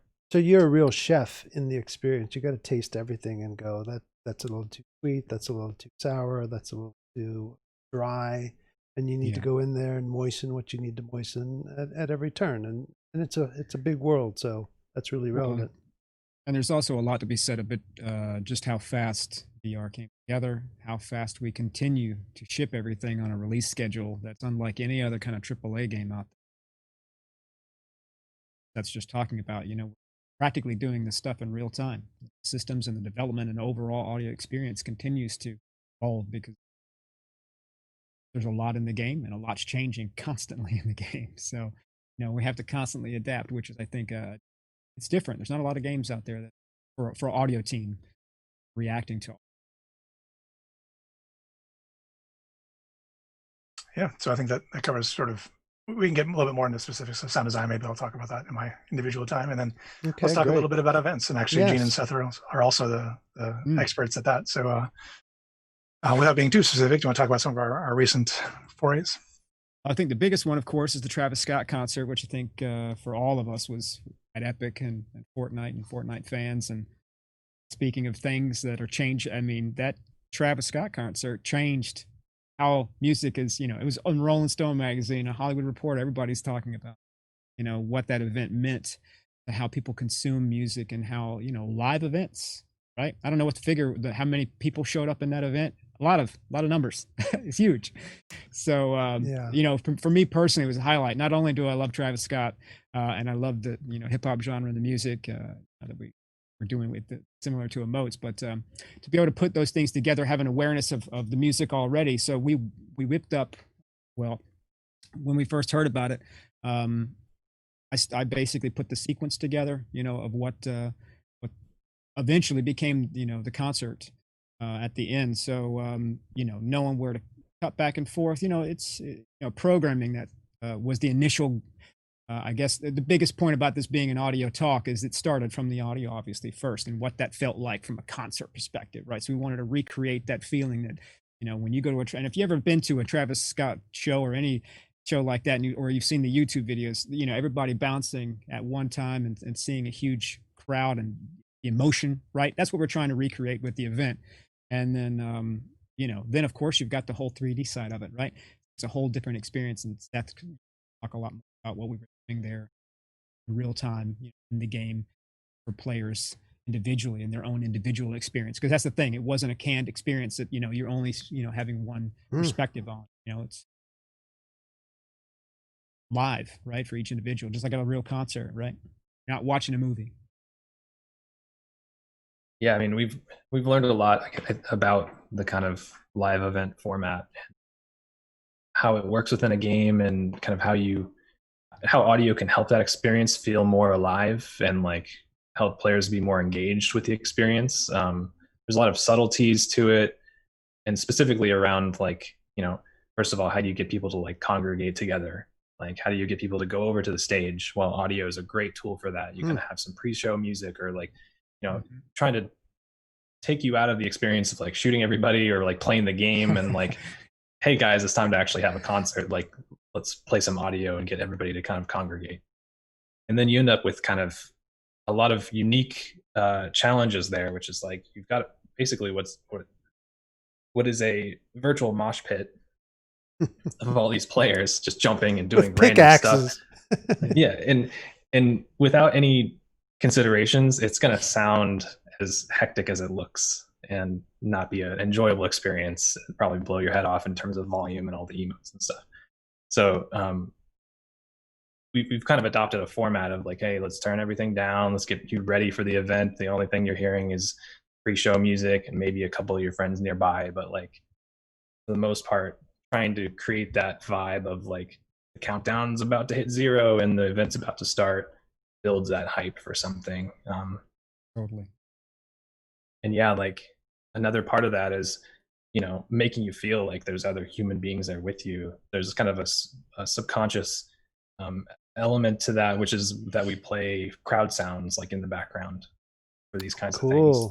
Like, you know, right when Travis lands, or like, you know, there's like this roar in the background that kind of is mixed with the music and everything and makes So that's you an feel ambience. like.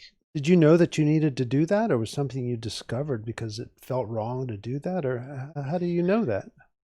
We discovered it kind of just by experimentation originally. Like we are like, man, that feels good. Have a little stinger in there, crowd layer. Right, with the 3D aspect, right? That's the whole important thing, right? You're not watching a canned event. People are actually moving around. So we have to have spatialization.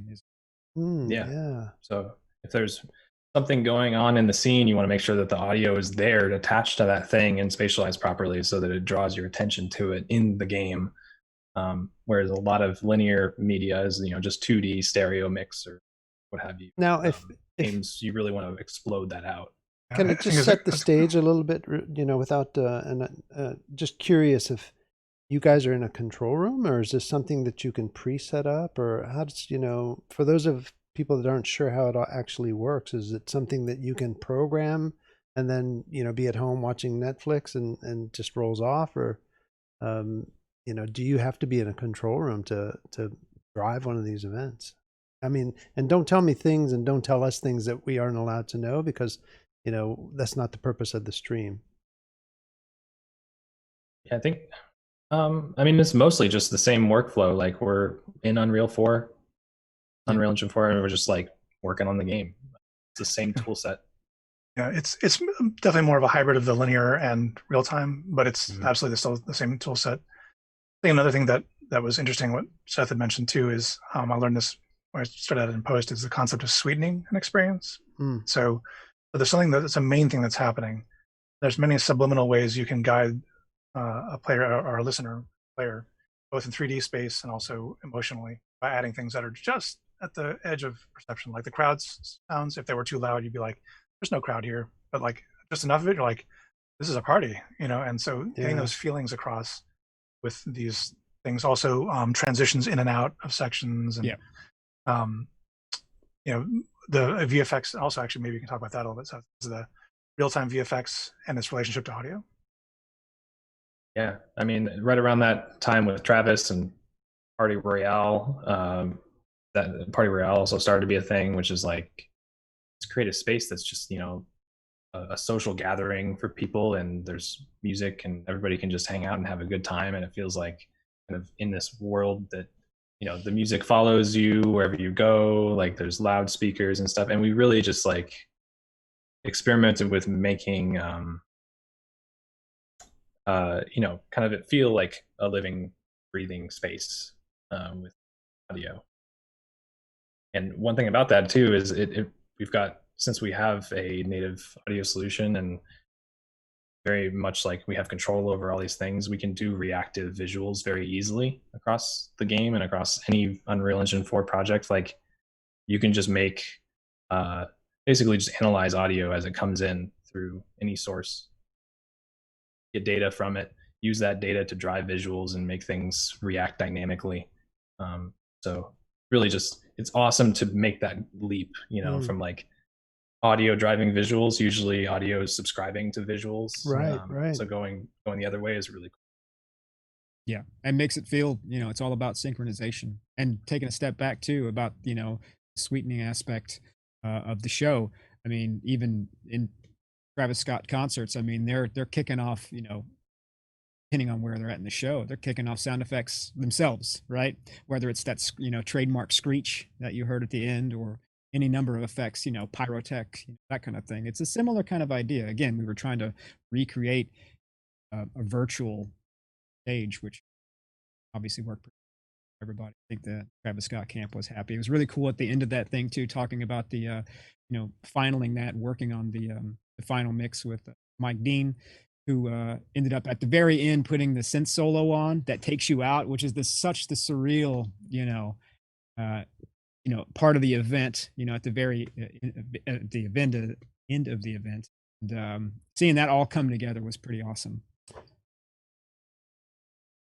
I think these numbers have been talked about, but there's like 20 some million people that showed up to those events. So, that's a pretty big concert for you guys to be providing audio for, and then to have it to go underwater. I imagine you had to sort of account for, Totally. the fact that sound underwater has to be different than sound above water. And it must take a tremendous amount of prep to get all that right, and to make sure that that all feels like what you want it to feel like. And then there's got to be a Especially lot in of the animation. buy-off, right? Like, you've got their people and, our people and everybody's people, right? There's lots of people that have to really love the audio, because the audio is such a huge part of the experience. And you're all such nice guys.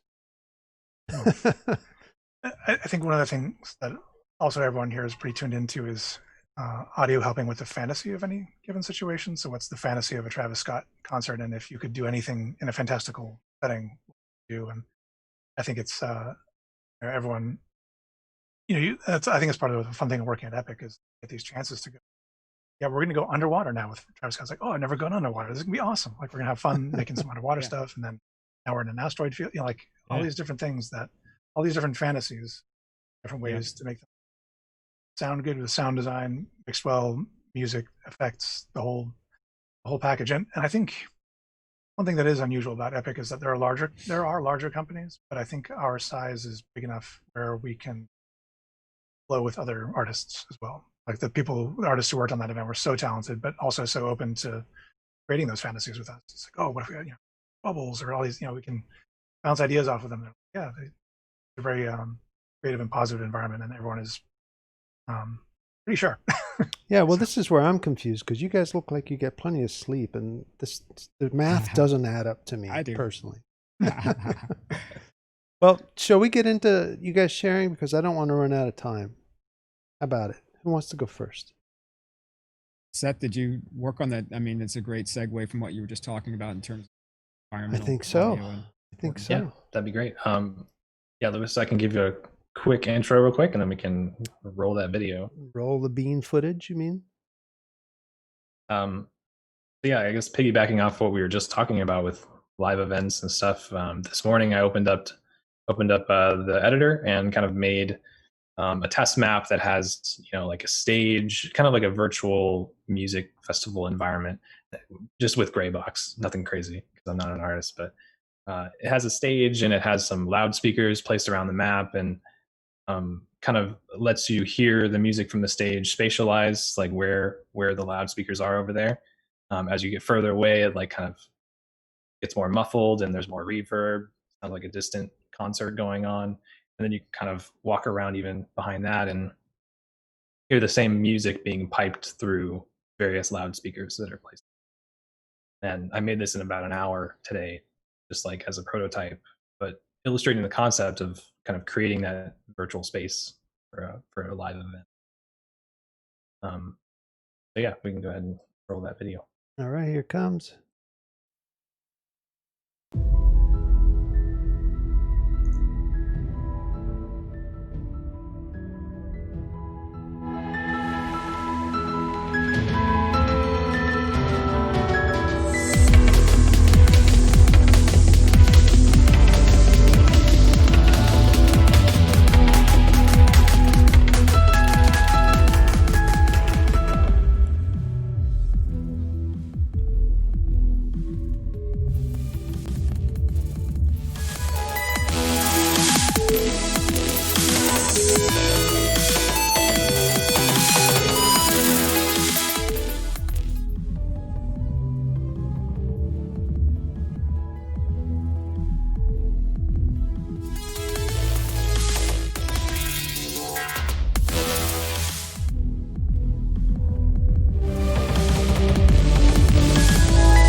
That's pretty cool.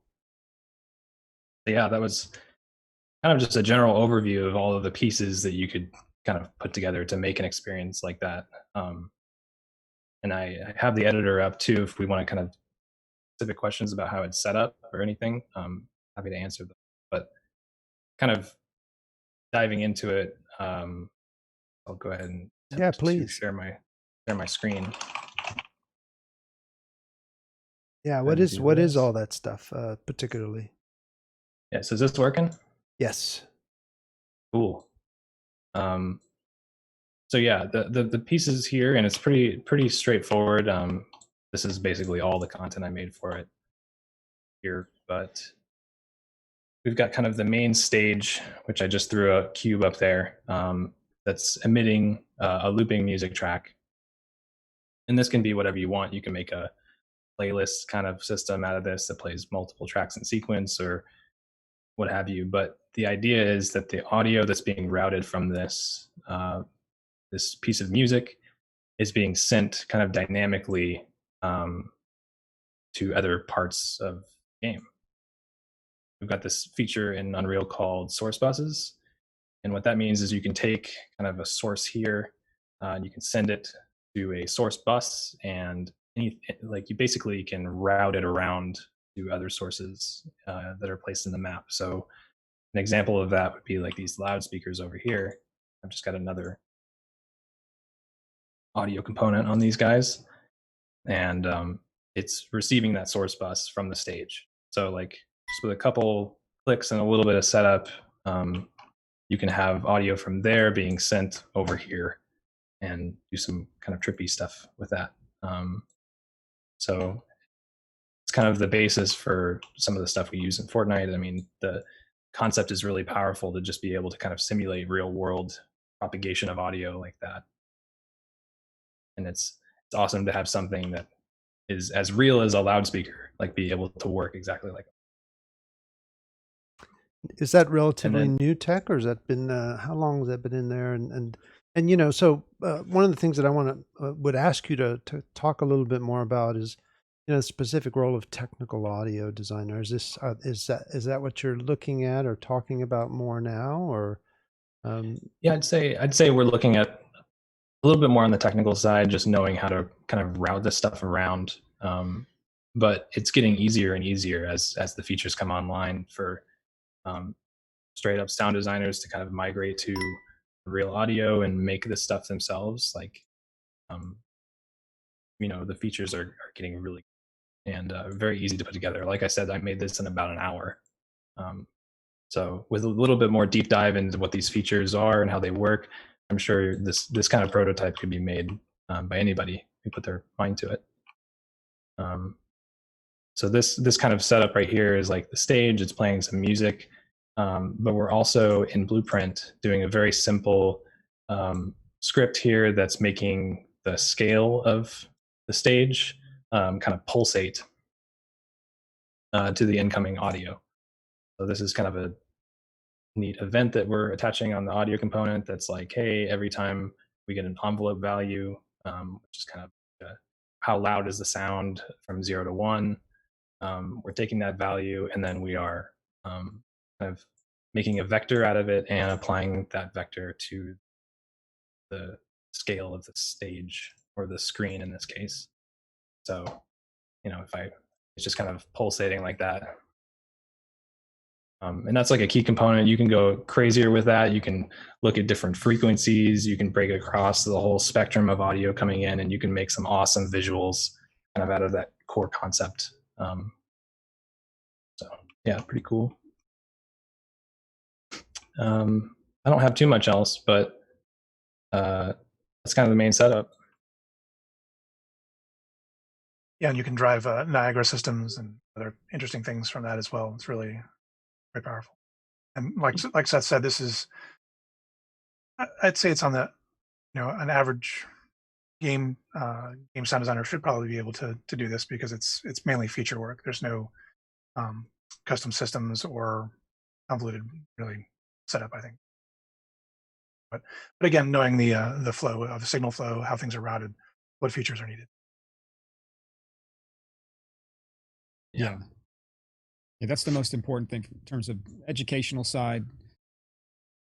People wanting to get into the sound music side of the games industry. It's everything's free, in terms of education. Even if you're going to school for this stuff, or if not, downloading Unreal and starting to implement audio. I mean, there are tons of YouTube videos. You guys are doing directly on the education side, Udemy. Tons of places to learn about foundational blueprint knowledge and logic, and as Zach said, signal flow ultimately. So that's the biggest thing. Download, start doing that stuff. As I always say, putting in the reps, whether you want to play music or do whatever, you got to spend your time on it and recreate stuff and keep doing it. But everything that, I think a lot, even people who go to school, for these things, you're ultimately sort of self-taught in a certain respect. It's depends on your passion again and how much you want to dedicate, but that's it. Unreal's free. There's all kinds of tool sets out there. They're free. So today it's pretty easy for you to get up and running. And so without that knowledge, it's almost like, because it's free, because it's so available, it goes without saying you have to have the knowledge if you want to get into game sound design, period. If you don't have it, then you're not paying attention, basically. You need to know who inspires you, what games are inspiring you, who's doing what, how things sound, and you're trying to recreate that stuff and then putting in the reps. Putting in the reps. Yeah. I mean, and one thing in particular, there's a couple questions coming in about what are the details about spatializing the audio, and what are the details about, setting up the blueprints. And I think that maybe Seth, and Zach and Gene, you can just touch base on, that we have some documentation that does go through the details of particularly the audio cues, the audio blueprint related topics, and that stuff is there. And then we even, there's videos, there's tons of videos on that stuff. So maybe Seth, you can talk even a little bit about, that stuff. There's a couple things I want to point out. One, it's a physically based engine, right? And so can you just touch base on, audio and its physically based nature inside of the engine, and spatialization of audio, and just the nature of, if you expect sound to do one thing in the real world, that is fairly true. I mean, would that be a correct thing to say, in general? It depends on what you're going for. I mean, some games are definitely more extra kind of stylized, or their aesthetic is a little bit larger than life. So in that case, you definitely want to take that into consideration, like in terms of how far sound propagates. All of that's tweakable. Per sound, you can say, I want this sound to go 10,000 units, or 100 meters instead of 200, or it's all very custom. Right. I would say that one thing sometimes people starting out might get hung up on is that for me, games are a presentation but not a simulation for entertainment games. So the rules are meant to be bent what works best. So attenuation, distances, even curves. Like we've got a natural attenuation curve, but also you can go whatever works, logarithmic, inverse logarithmic. You can draw a custom curve. Like you can basically open up anything you want. And that's kind of what we were talking about earlier with the feedback loop on like Fortnite, is like a lot of those notes were like, hey, this thing needs to attenuate further away, or this thing, or like footsteps need to go twice as far. I was going to say, or be louder. or like the amount of times that we iterated on footsteps, like those are attenuation tweaks, the way that the sound propagates, volume tweaks, the overall loudness of the sound. All of that's kind of exposed to you. Right. So the point is that Unreal Engine is not going to limit your artistic choices. That it's exposed to you is exactly what you're saying. And we have different spatialization methods as well. Right. So in addition to attenuation, how it spatializes in the world. So we have our standard panner, but we also have our HRTF panner, our Google Resonance. You can create things that are more pinpoint, spatialized, which is sometimes good and sometimes bad. Right. We also support plugins for different spatialization methods too. And now the engine has things like audio ducking, and you can get behind things, and audio will be occluded by things, occluders, and there are some great maps inside of the content example maps. There's volume maps for audio volumes, which I think are really helpful. Right. And there's some great maps in there that can really, for those of you who want to maybe get into audio and understand how Unreal Audio works, there's really helpful maps in that content.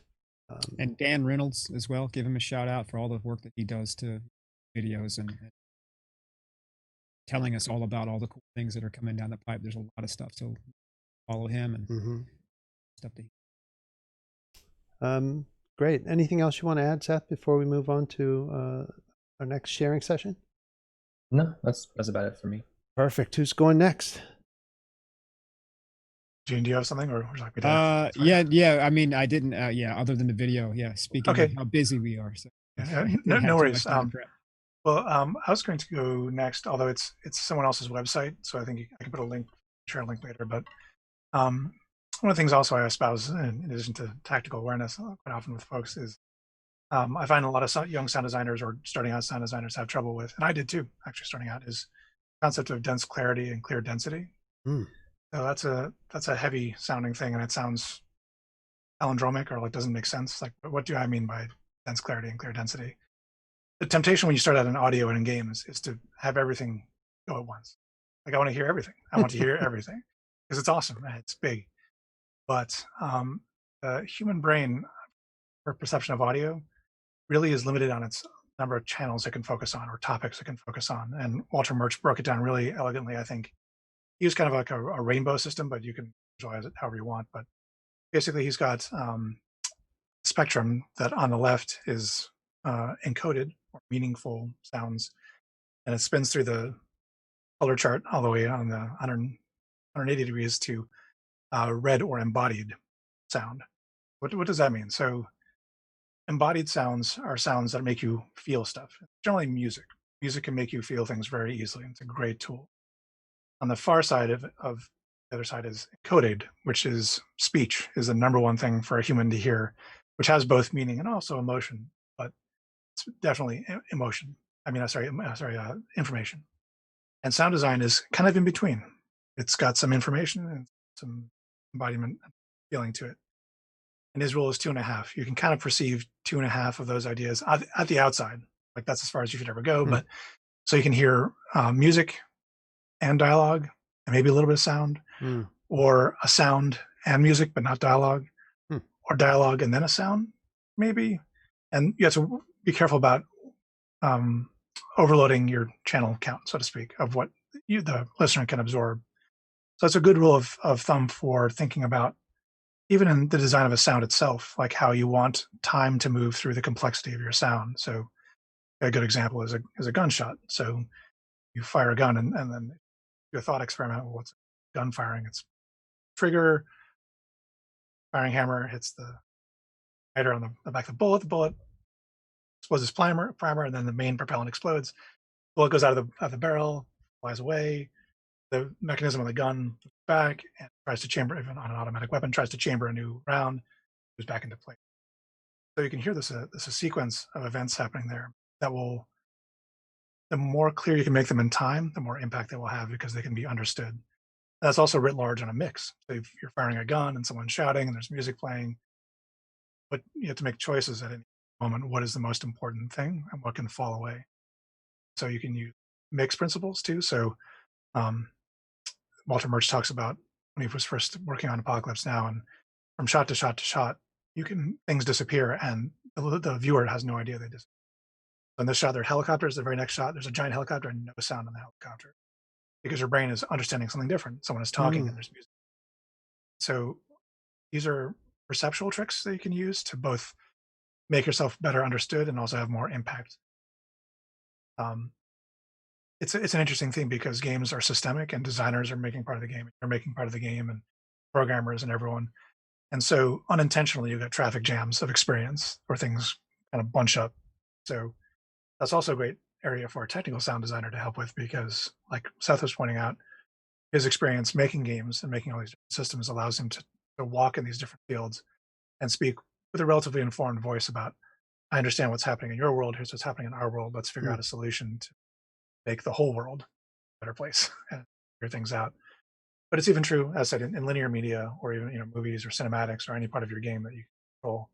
And the native audio system for Unreal has a ton of tools. Yeah, so that's kind of a general educational thing. And when I hear a lot of times junior folks will send demo reels, and it's like, okay, you got cool sounds, It's all but here. it's all here. It's a traffic jam. So Yeah. how do you spread it out and make it make sense? It also has ramifications even for sound itself when composited. I mean, the phases and transients of the sounds will cancel and interact in interesting ways, and even spreading things out by milliseconds a lot of times can make huge differences. So it doesn't even have to be a major change to major difference. Well, I think that there are many fields that have a similar concept, right?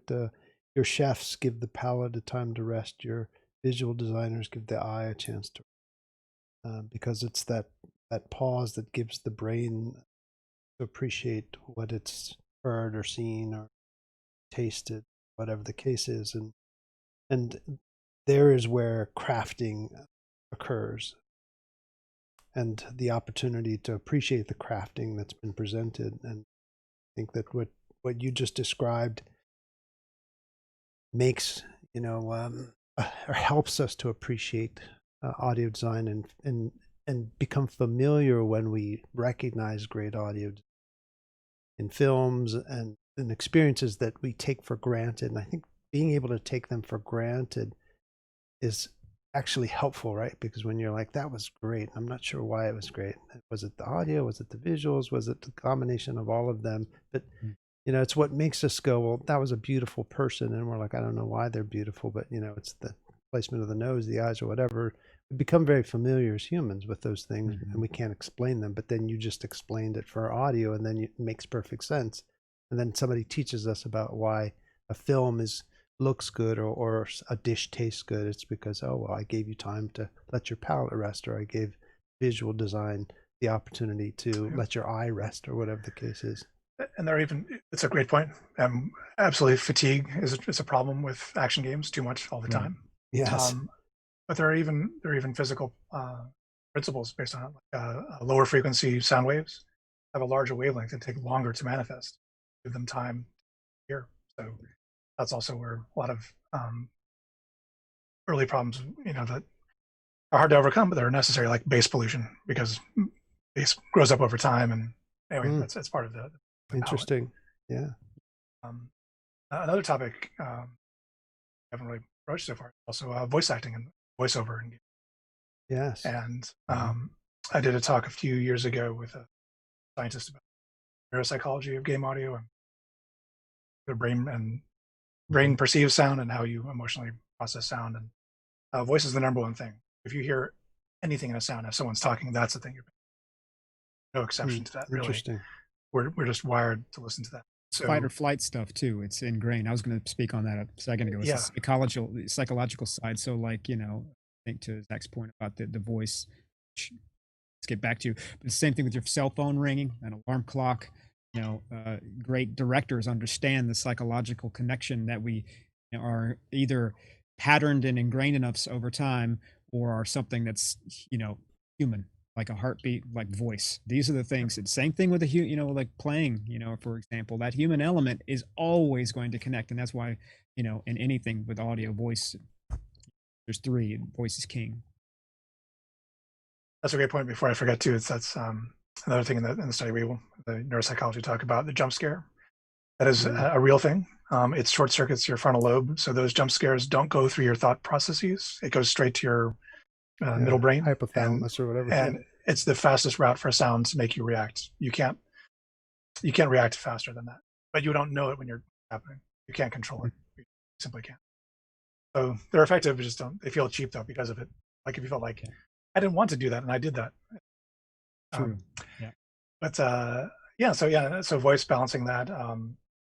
What you can learn also from voice, as far as not only great performances for voice and how they vocab, how they match with performance and body movements, but the correct context for voices, and also what you can learn from it for both music and sound design is, I'm a firm believer also in prosody of sound. So like if someone is talking in a sing-song way, you can apply that same sing-song talkiness, sounds, creatures, and machines. And R2D2 is a great case of that, of prosody, of a talking synthesizer that it should not be as effective as it is, but Benbert was so good at reaching those human notes. So it's a great thing to consider. And it's a good general skill to develop, even if you're not don't see yourself as a voice director. I learned by necessity. Mhm. It's just, yeah, it's your responsibility. I had some experience doing advertising, so I knew about like half-yearly sale for shoes. Like I knew how to do that, but not drama. And so learning about that, and I think it's a great skill to learn in general about pacing drama, what actors need to be successful as in your game, what kind of space you can give it. True. Yeah, that's fascinating. And then I guess last point too is, I mean, I think for being sound designer for games, I mean, I think being into games is a necessity. It sounds counterintuitive, but I mean, a lot of folks who aren't really like, well, I don't really play. It's sort of like, I want to be a movie sound designer, but I don't watch movies. It's like, it's possible, but it's going to be much more difficult for you, and you're probably going to miss a lot of things along the way. It doesn't have to be in the genre that you're into. Each of us has different genres that we enjoy outside of Fortnite that are wildly different. But again, it's like appreciating classical or jazz or other forms. And I'm happy to see anytime there's amazing audio. There's so many great games with great audio these days. It's fantastic to see how other people are approaching it, what challenges they face, and how they overcome them. And I would say also generally too, like for technical knowledge. I mean, I am not a programmer, and I something about it I can't quite click with, but I'm a pretty good scripter, and I think just the logic to think through and problem solve will serve you very well, even if you have trouble technically translating that. As long as you can kind of think through the problem, understand the nature of the problem, like, and articulate how you think you'd like to solve it. I do that a lot with Seth. As I sort of talk around the meta ideas of it, Yeah. and Seth will have like the more understanding of like what the systems are actually doing, what the possibility space is. Yeah. I definitely sort of torment him a little bit. I throw out these crazy ideas. And, well, maybe start talking about what would be a good crazy idea. Not everyone should aspire for that. Is have some crazy dreams and ideas, and that crazy things get built. Right. Yeah, So you have to put the reps in. yeah, quick question about scripting in audio versus like somebody who scripts in content creation, maybe Python scripter. What are you scripting in audio? Are you eliminating repetitive tasks like you would in some other discipline? What are you scripting in audio? It is a good question. I think there are two. There's Pipeline, which we use to create content, which is another reason I enjoy Reaper, is that it's got Lua and Python scripting built into it, and a huge community Processing, so I'm able to kind of processing stuff, making basically, if I had 10,000 lines of dialogue, yeah, I didn't want to do it all by hand, what would I do? And there are tools that help us get there on that side, or even just automating repetitive tasks, yeah, and the same as other people do with scripting. Yeah, similar to, and then in-game for scripting, understanding blueprints, being able to just like I use the reference viewer and editor constantly. It's like, what's the relationship between all these things? Right. Oh, okay, all these things are talking. Here's where audio currently plugs in, but I didn't realize it was talking to this. And so being able to walk a reference tree, open things up and not be intimidated by what you see, even though if you don't have to understand what's there, but you have to understand the intent, right, and the overall effect of what's happening. And then whenever you get blocked, you can reach out to whoever created the blueprint. Or, I mean, I even for practice will create my own blueprints and systems to see how they work. Like someone recently had a great Niagara system driven by audio amplitude system, and had steps how to make a Niagara system, how to hook up to audio, and I followed those, and it was great. Like I learned a lot more, and I know a lot more how to envision future features for Fortnite and things like that, just from understanding the engine better and how things could work. Yeah. Well, somebody was actually asking in the chat, Seth's demo, he got the cube to vibrate based on the audio. That's probably a blueprint that you hooked up. Yeah. And that's just one. I don't know too much about materials and Niagara and all the different knobs that you have to tweak to make awesome visuals. Like that's just a single float value, like 0 to 1. 1 is loud, 0 is quiet or silence. It's being used to drive the scale of that object. And we've done stuff in Fortnite where there's effects that are multiplying in intensity based on the bass of the music, like the bass frequencies. There's like other effects that are responding to the higher treble frequencies of the music, and that whole field is really fun, and it's also a good entry point for if you're a visual person and you want to get into audio or get into exploring the music side or side of or that's a great place to start. Yeah, I think I've seen videos of real-time experiences where people are driving real-time audio inside of Unreal Engine, and it creates this whole visual cacophony. Rube Goldberg's moving around based on that. Really, really exciting, because you can basically hook up MIDI to Unreal, drive it based on your and cause all kinds of. So the actual connections through Blueprint are not very complicated. You can pick a couple of online learning courses through our learn.unreal.com. Learn that stuff in a couple of hours, really. Absolutely. Absolutely. Yeah, live performance too. I mean, these, what Unreal is going to bring to, the availability of, when we get back to live performances, or I guess virtually live, EDM shows, etc. Yes. Pushing the envelopes dynamically with visual and sound connect. Unreal's going to. Yeah, nothing you still have to wear pants for, right? Yeah, right. Who needs pants? Zach, anything else you want to add before we hand it over to Gene? No. Gene, it's your turn, buddy. Yeah, thanks. Well, not like Zach. I think I'll probably just talk a little bit about what you and I spoke about yesterday. And prep for this is, who our audience is, up and coming sound designers, composers, musicians, want to get into it. So we've covered a lot of bases, I think, with, the learning tools. That was my biggest thing, is like, I used to do a lot of the conferences, and before Unreal was free, and especially once it became free, I'm like, you can get, everything is just, I can't speak to it enough. You've already said it. You can go to unreal.com and learn, and YouTube and Udemy. It's just that's the biggest takeaway, is it's just right there at your fingertips. It's free and it's fun, and especially if you follow all the wealth of tutorials out there. I mean, like Zach was saying, recreating the VFX side of things. I'm doing the same thing. I'm constantly trying to, if you will, sharpen the sword myself in terms of my understanding of blueprint scripting. And we're in there every day on the front line in terms of Fortnite, hooking up sounds to blueprints. These are pre-existing blueprints, of course, that artists, designers are putting together, and you're kind of coming into the spots where you want to trigger your sounds, or trigger mix snapshots that are changing things dynamically in the game. But it's also very easy for you to, just like you were saying earlier, look at these test levels, like Zach was saying, just start digging into other systems. And it's so simple, again, like you mentioned, taking, if you know nothing about Unreal, taking a foundational, get to know the editor, in under 2 hours, you're going to feel, oh, this is not as complicated at all. I mean, the learning curve is just so drastically different than, kind of what we came up with you were learning daily, you were trial by fire. But now, you can do this at the, luxury of your own time, and as much time as you want to spend, and so much community out there, especially on the audio front. I mean, that's the other cool thing about what's happening too, with social media. The availability of people to come together and connect and share is huge. So these are the things that I like to talk about, because I like to try to inspire people, up and coming sound designers. First and foremost, it's passion. Find your passion, and if you will, pick a lane.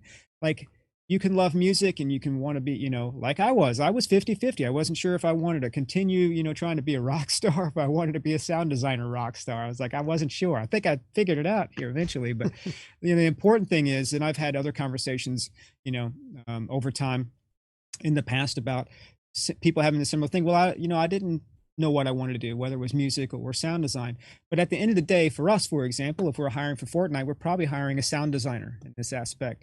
So while I'm going to contradict myself a little, only because we have the emote side of things, would it be more relevant for somebody to have, more of that background as well? But generally speaking, a lot of the industry jobs, specifically in terms of audio, are going to be on the sound design front, the technical sound design front. And really, that technical sound design, it's such a blur now. It's almost like you have to be technical at a certain level, as I just described, to learn to even talk to anybody.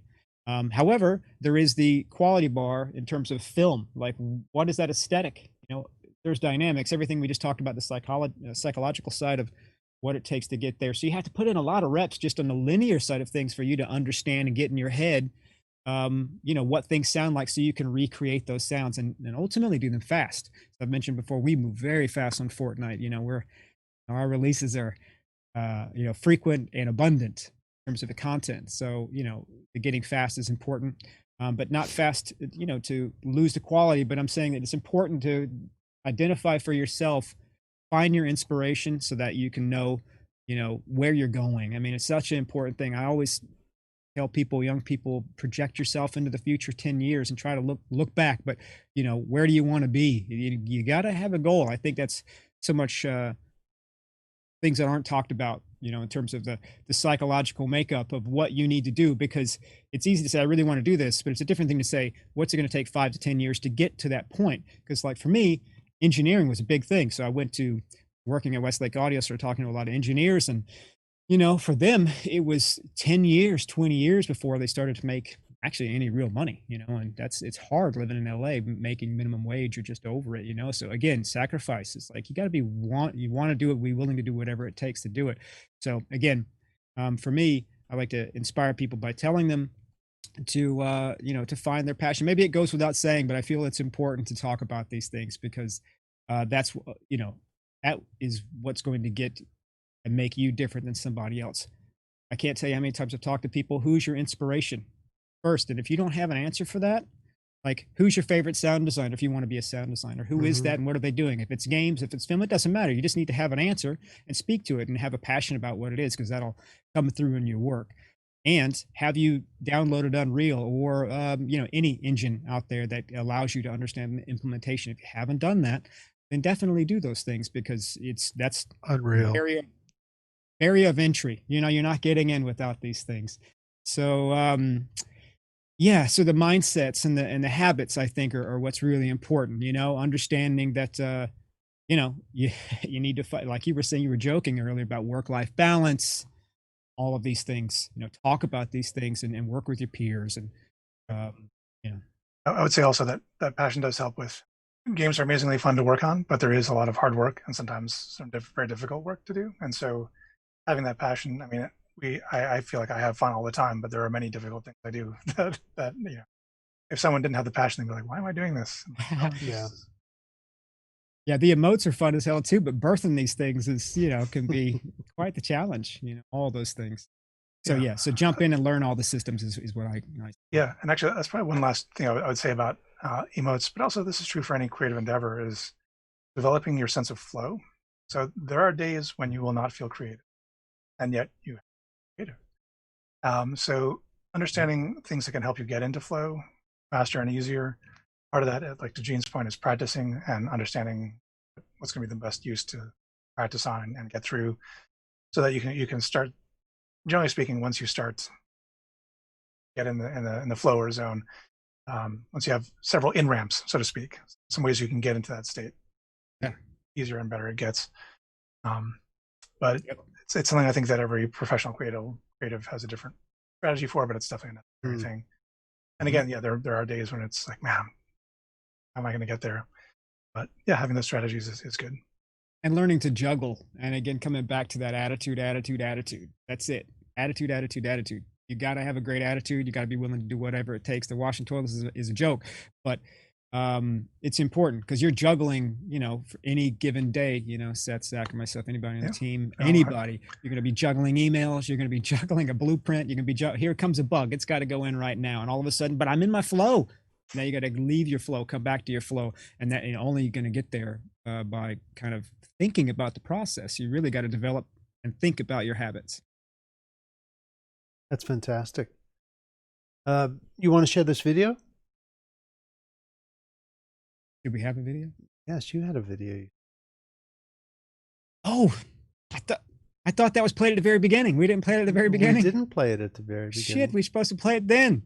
Oh, you want to play it at the end, or not relevant anymore? I mean, I think this is like a highlight reel is what this was. This was, I thought that, we were going to kind of kick things off. This just put it together super fast to give a smattering of the kind of work that we're doing.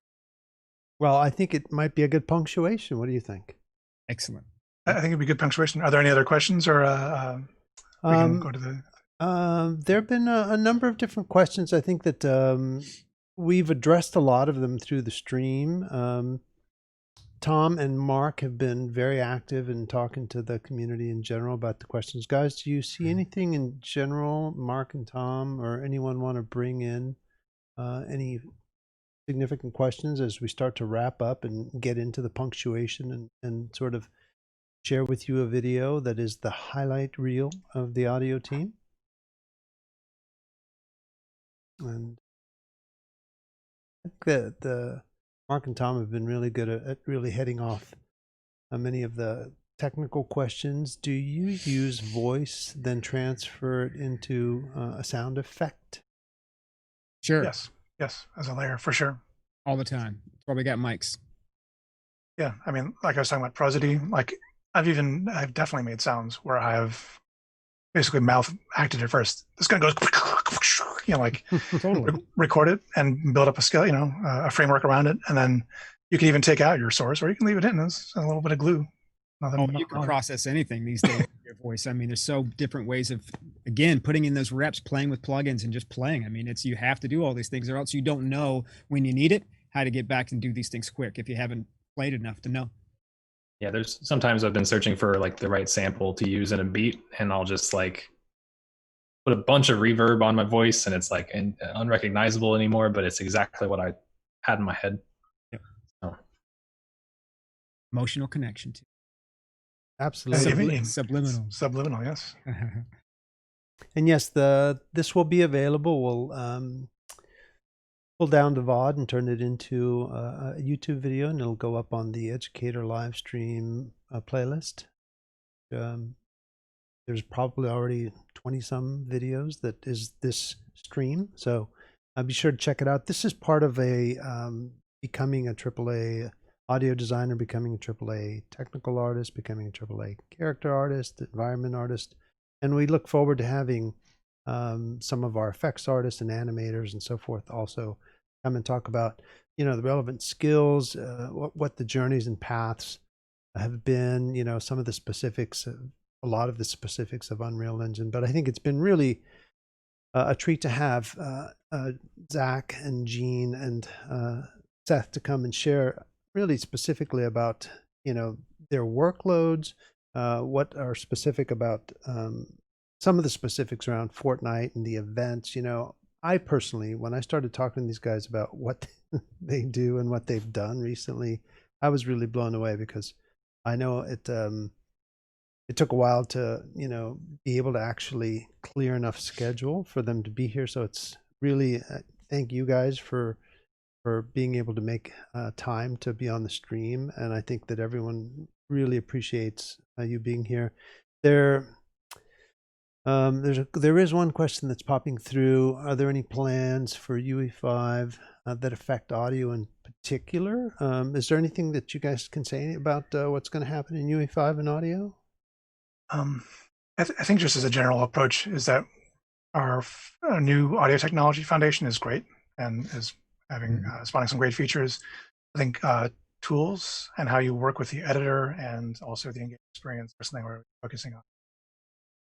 Right now we have some workflows that kind of work around the fact that we don't have as some, as far as UI tools and other things like that, which we're looking forward to being native and being more we can be in the editor and being close to the source of truth of the game, the better. So we're working on that for you, among other things. Well, let's wrap up. It's after 4, it's 4:15 on our time here. So, once again, thank you guys, Zach, Gene, and Seth. We're going to let you guys, hopefully you're done for the day. Probably not. These guys probably going to be up here to emotes until way into... I got an emote to do today. Thank you again, Tom and Mark, for hanging out in the chat and answering questions. And thank you all for joining us for the stream. I'm going to close with the video that these guys sent me, which is their highlight reel. This is the audio team highlight reel. So enjoy it, and then we will wrap up with this. And please be sure to come and watch this again if you want to check out some of the special comments. So here we go. Thanks again, guys.